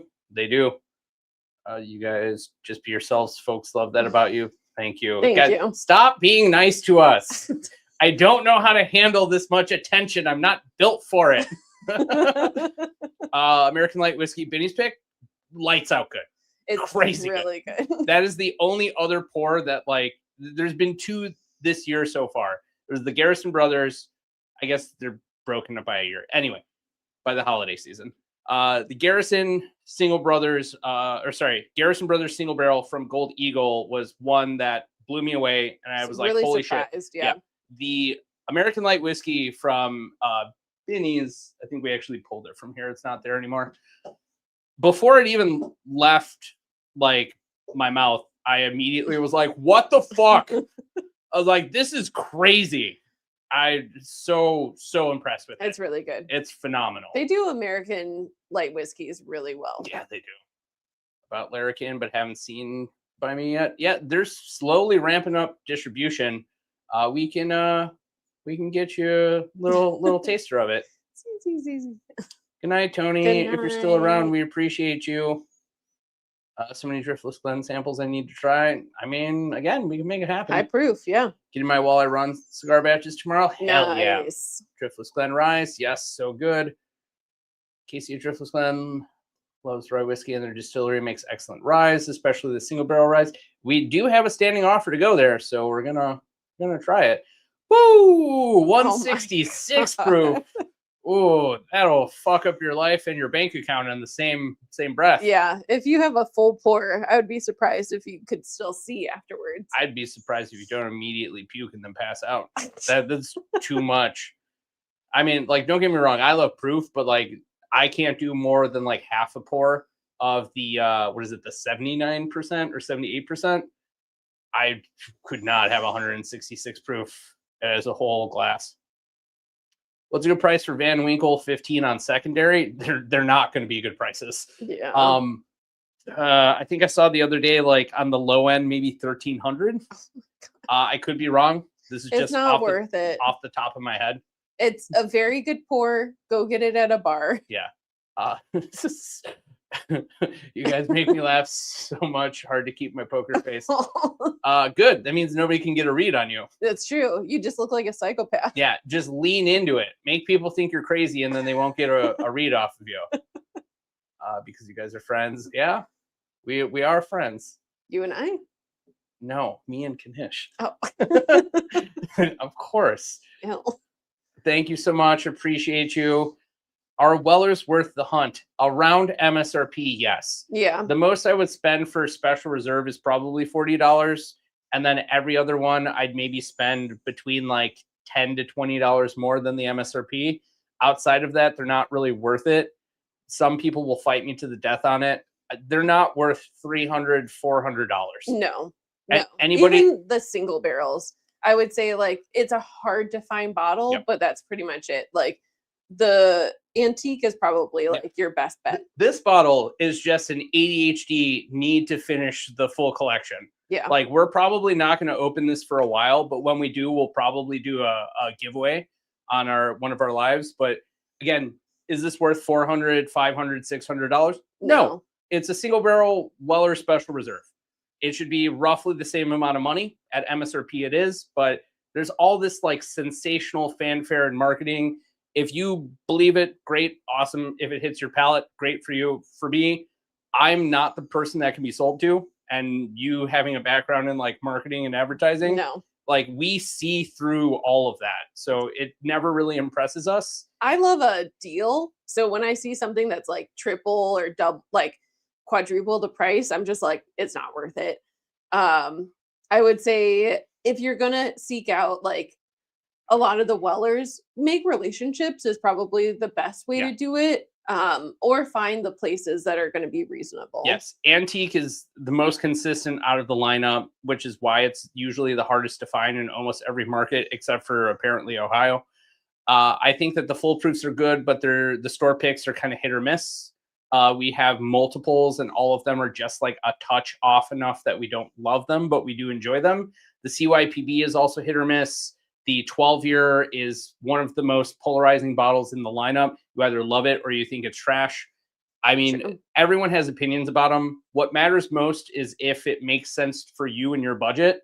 If it feels like a good value for the price that you're spending on it, then by all means, continue to chase it. But it's just something we don't really chase anymore. And what else? Ben Holiday. Do we like them? Yes, they are very good. The store picks and one barrels are also very good. Yes. The high proof ones are also phenomenal. The 8-year. I would be careful with the high proof soft winter wheat, or sorry, red winter wheat. Soft red winter wheat. Yeah. That one can light your palate up if you're not ready for it. That's true. I mean, any weeder is going to do that to you as well. But all this talk about chicken, and we got chicken enthusiasts in here. I've been watching it's been fun watching for so long. It's a slow day at work, and I'm glad I could stop by. I love the content and always appreciate you. Thank you. Thank you. I don't know how we're at 3 hours, but this is awesome. I know. You have to do a whiskey thief pick? I do have a bottle that my coworker gifted. Yeah, we do still need to try it. So we'll try some of the distillate, and then we will see if we want to do a pick with them. Hello, Hi. 919. Onion? Onion? Onion? I think that's supposed to be onion. 9190 onion. Yeah, because that looks like an onion as the icon. Sneeze. It's a hot one. Can't drink much of it. Woof. Woof. Doot doot. Shoo. I love that. Mushy, appreciative comments. You will like it. You guys in this community are the best. Okay, fine. Clint, I was wondering where you were. It's been a minute, I man. know. I hope you're doing all right. You guys rock. Aw. When you are, Cedar, nice. I gotta come hang out with my group. We'd love to have you. Yeah, absolutely, man. You tell us where to go, and we'll bring an unnecessary amount of bottles if we're driving, at least. True. And is any bottle worth 200? If you have to ask, the answer is no. I don't think we have many. I mean, GTS is our one that's 200. Well, he corrected to 300. Okay, 300. Russell's 15. Russell's 15. Probably the only one that I could justify for that price, but you're not getting it for that price point anymore. I mean, there's a new one coming out supposedly. Have you all had D&D's Ben Holiday pick? Yes, it's very good. We wish we were on that pick. What the fuck? Is this guy a real Bobbert? I better fold. Love it. Thank you so much, Kent Williams. Thank you. Jesus Christ, you guys are giving us so much love tonight. You guys are too kind. I'm rethinking all of my life choices that got me to this point, because I've had to like fight for everything to get in my career, and this is easily like the most generous live stream that we've ever had. You guys are too generous tonight. We've done this for like no money, with no intention to get money, and tonight now I'm just like, why is this happening? Why is everyone so nice to us? Stagg is the lucky charm. Yeah. Lucky charm. Well, now I'm gonna say that Knishes are good luck charms, because he was in here early and he was gambling, and we were luck for him last time, and now he's luck for us. Or little old fashioned. He was the earliest. That's true. Yeah, for sure. Over 300, gotta be killer. Nothing is worth 500 or more. No. Yeah, absolutely. It's liquid. Yeah. Like, you're gonna drink it and it's gonna be gone. It's not like a precious gem that you can keep for like decades and decades. Yeah. Comment. Yeah, you got to walk away or the river's gonna fuck you. Oh man. Hit up Club Distillery on the way to West Fork. Gin guy, but super cool small distiller that you might be able to convince to age his whiskey. I mean, I fuck with gin every once in a while. I'm a gin lady, so I'm into it. She is. That's her actual title.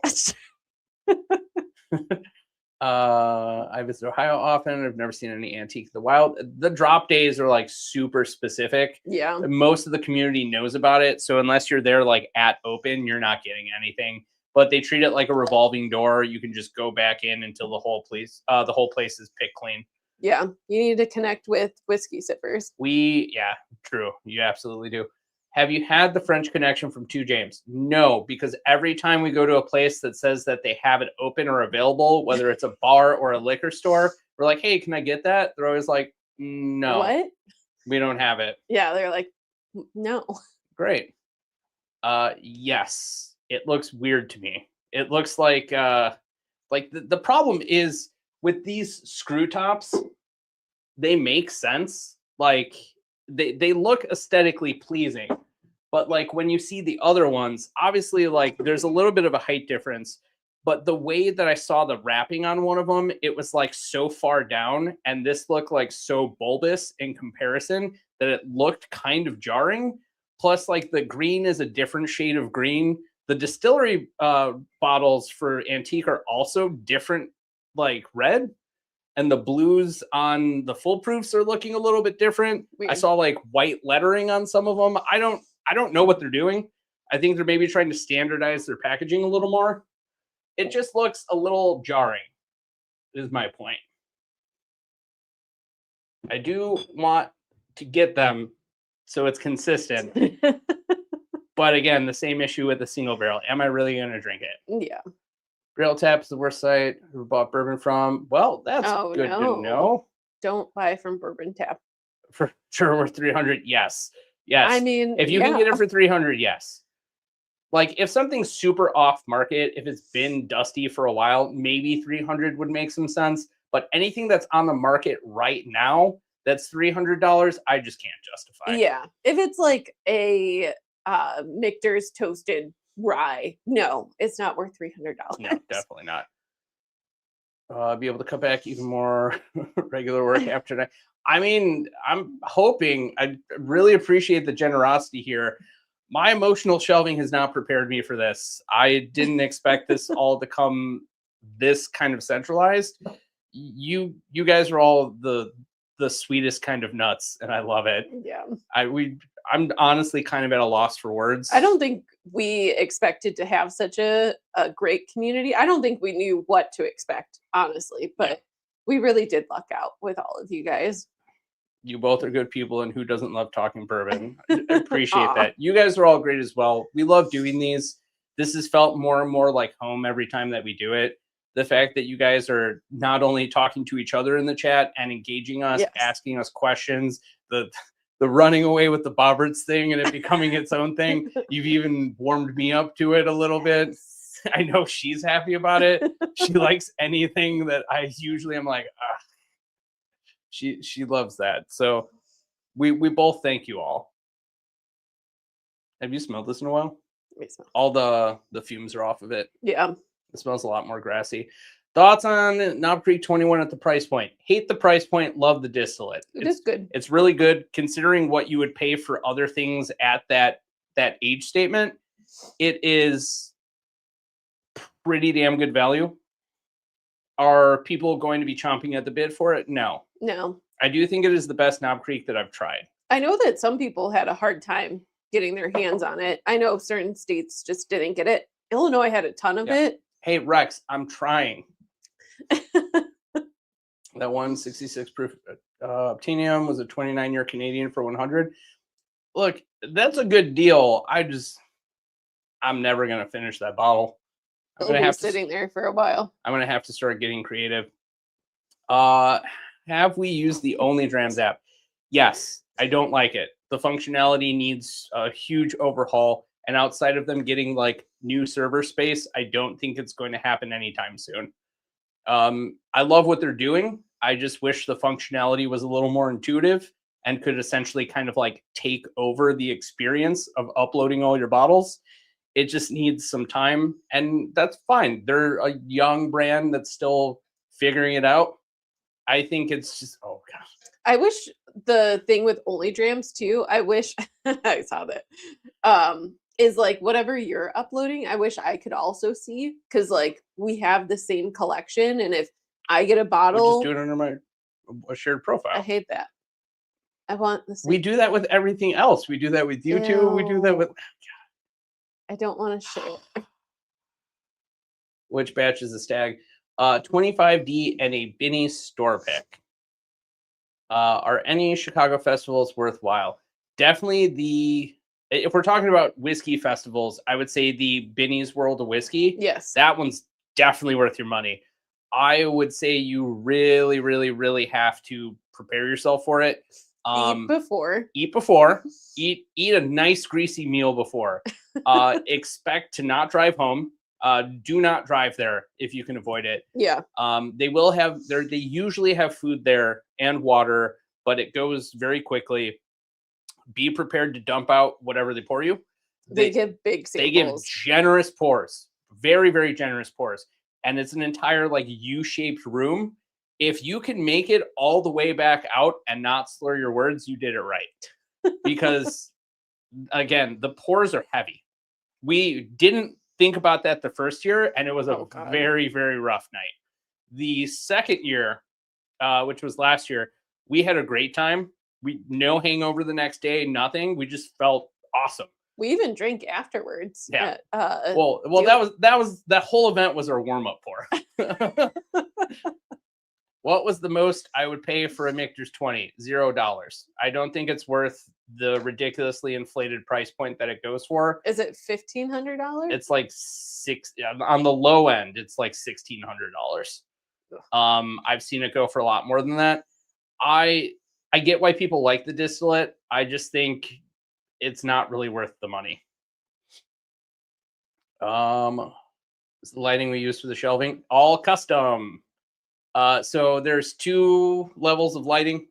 There is an under lighting that's kind of here on like an angle, and it's like shooting upward. We have like a little triangle piece of wood that's propping it up. So that's why you get like this nice splash of light up here, and it doesn't really cast a ton of shadows except for right here.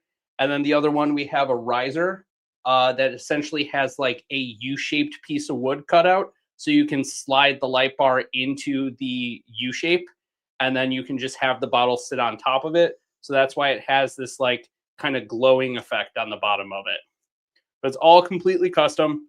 I worked with my buddy who's worked on film sets for basically his entire life, and he helped me figure out all the blueprints for it. We worked with Kat's dad to do all the shelving, and it turned out way better than we could have expected. All right, we should start to round it out here. Yeah, It is time. 3 hours. Oh, there we go.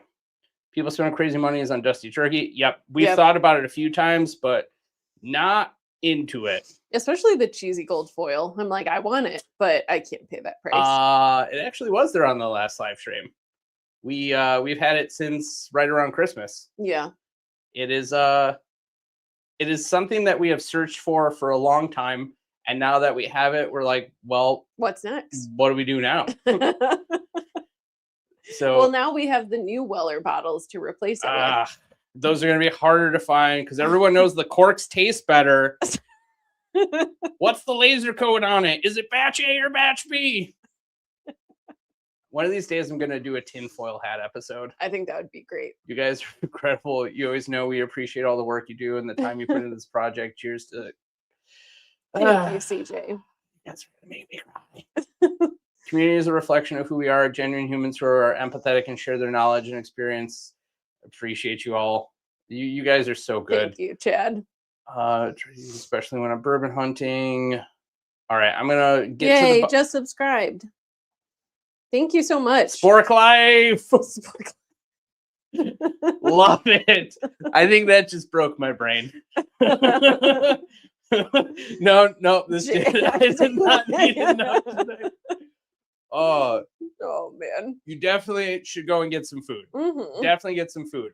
Get some pizza, get something greasy, soak up all that alcohol so you don't regret it in the morning.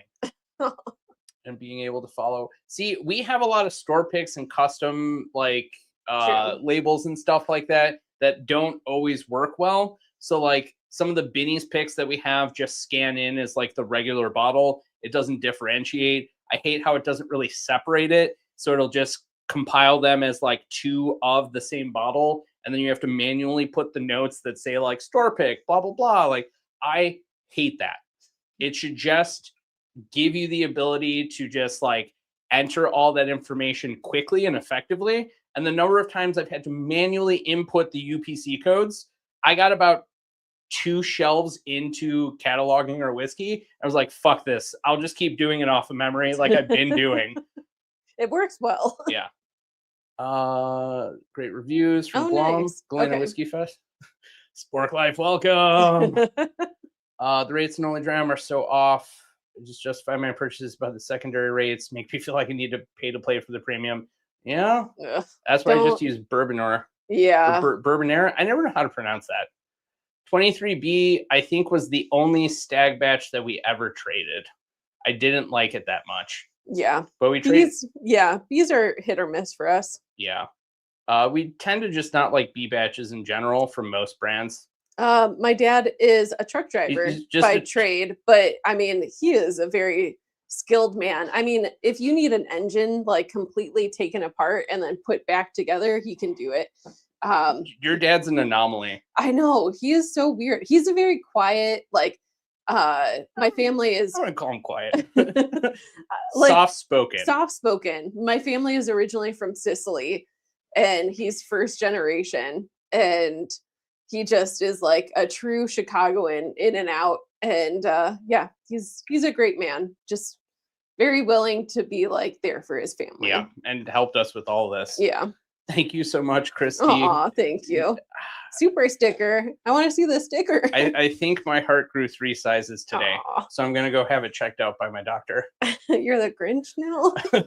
No, you guys are great. This is overwhelmingly nice and kind. And I've never felt so loved and seen by a ton of people that we haven't even met yet in person. Please, please, please, if you guys ever see us in public, please Yeah. let us know who you are.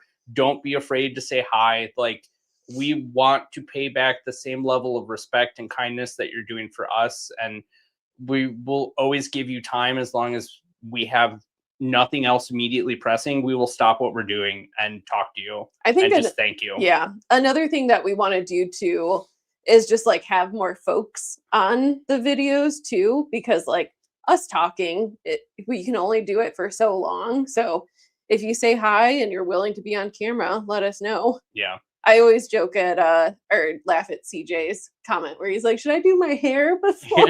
Yeah, that's funny. Do you need to save your screw tops? Yeah, I mean, That's true. You save your corks. You never know when you need them. well, now you have to save the screw tops too. Yeah. Be a Bobbert in spirit. Bobbert's convention on Saturday night. I can't. I've done conventions. I cannot do it again. Well, it's where we're going. So okay, at Judson Moore. So for the people that are still watching, Judson and Moore is doing, and for those who don't know what that is, Judson Moore is a local craft distiller here that basically works with farm to glass distillation. They are doing a open. It's like open to the public, but you have to RSVP through a link so they can account for as many heads to provide food and things like that. They're opening up their 6-year barrel, which was their first barrel that they ever filled. And they're doing an event this Saturday. If you guys are in the area and it's convenient to go to, by all means, please stop by. We'll be there. Say hi, share some whiskey with us, show the craft brand some love. If you can't make it out, totally get it. I don't think they're giving away bottles for purchase or anything like that. I think it's, but I think they're just thieving from the barrel. Yeah, but they have great pours and great cocktails at the bar too.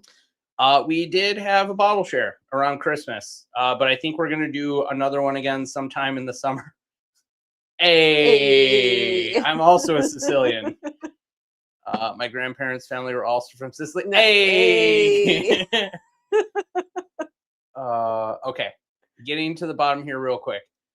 Love your bottle hunting videos. Helps me with label recognition when I'm searching out. Love that energy. Love that. Bottle recognition is the hardest thing in a sea of bottles. Oh, yeah. We've gotten to the point where we sit down at a bar and I'm like, I know that label, that label, that label, that label. I don't know what the fuck that one is. Tell me about that. It took me a lot longer. He was a lot quicker at doing it. Autism. But like the brain, like my brain just had to start connecting it. And then finally it clicked. Jack Daniels, I think. Oh, yeah. Number 7. Your whole family's a Jack Daniels family. Except for me. I mean, I love Jack Daniels, but I don't love I made it to the bottom. Maybe all 3 of us are. Right.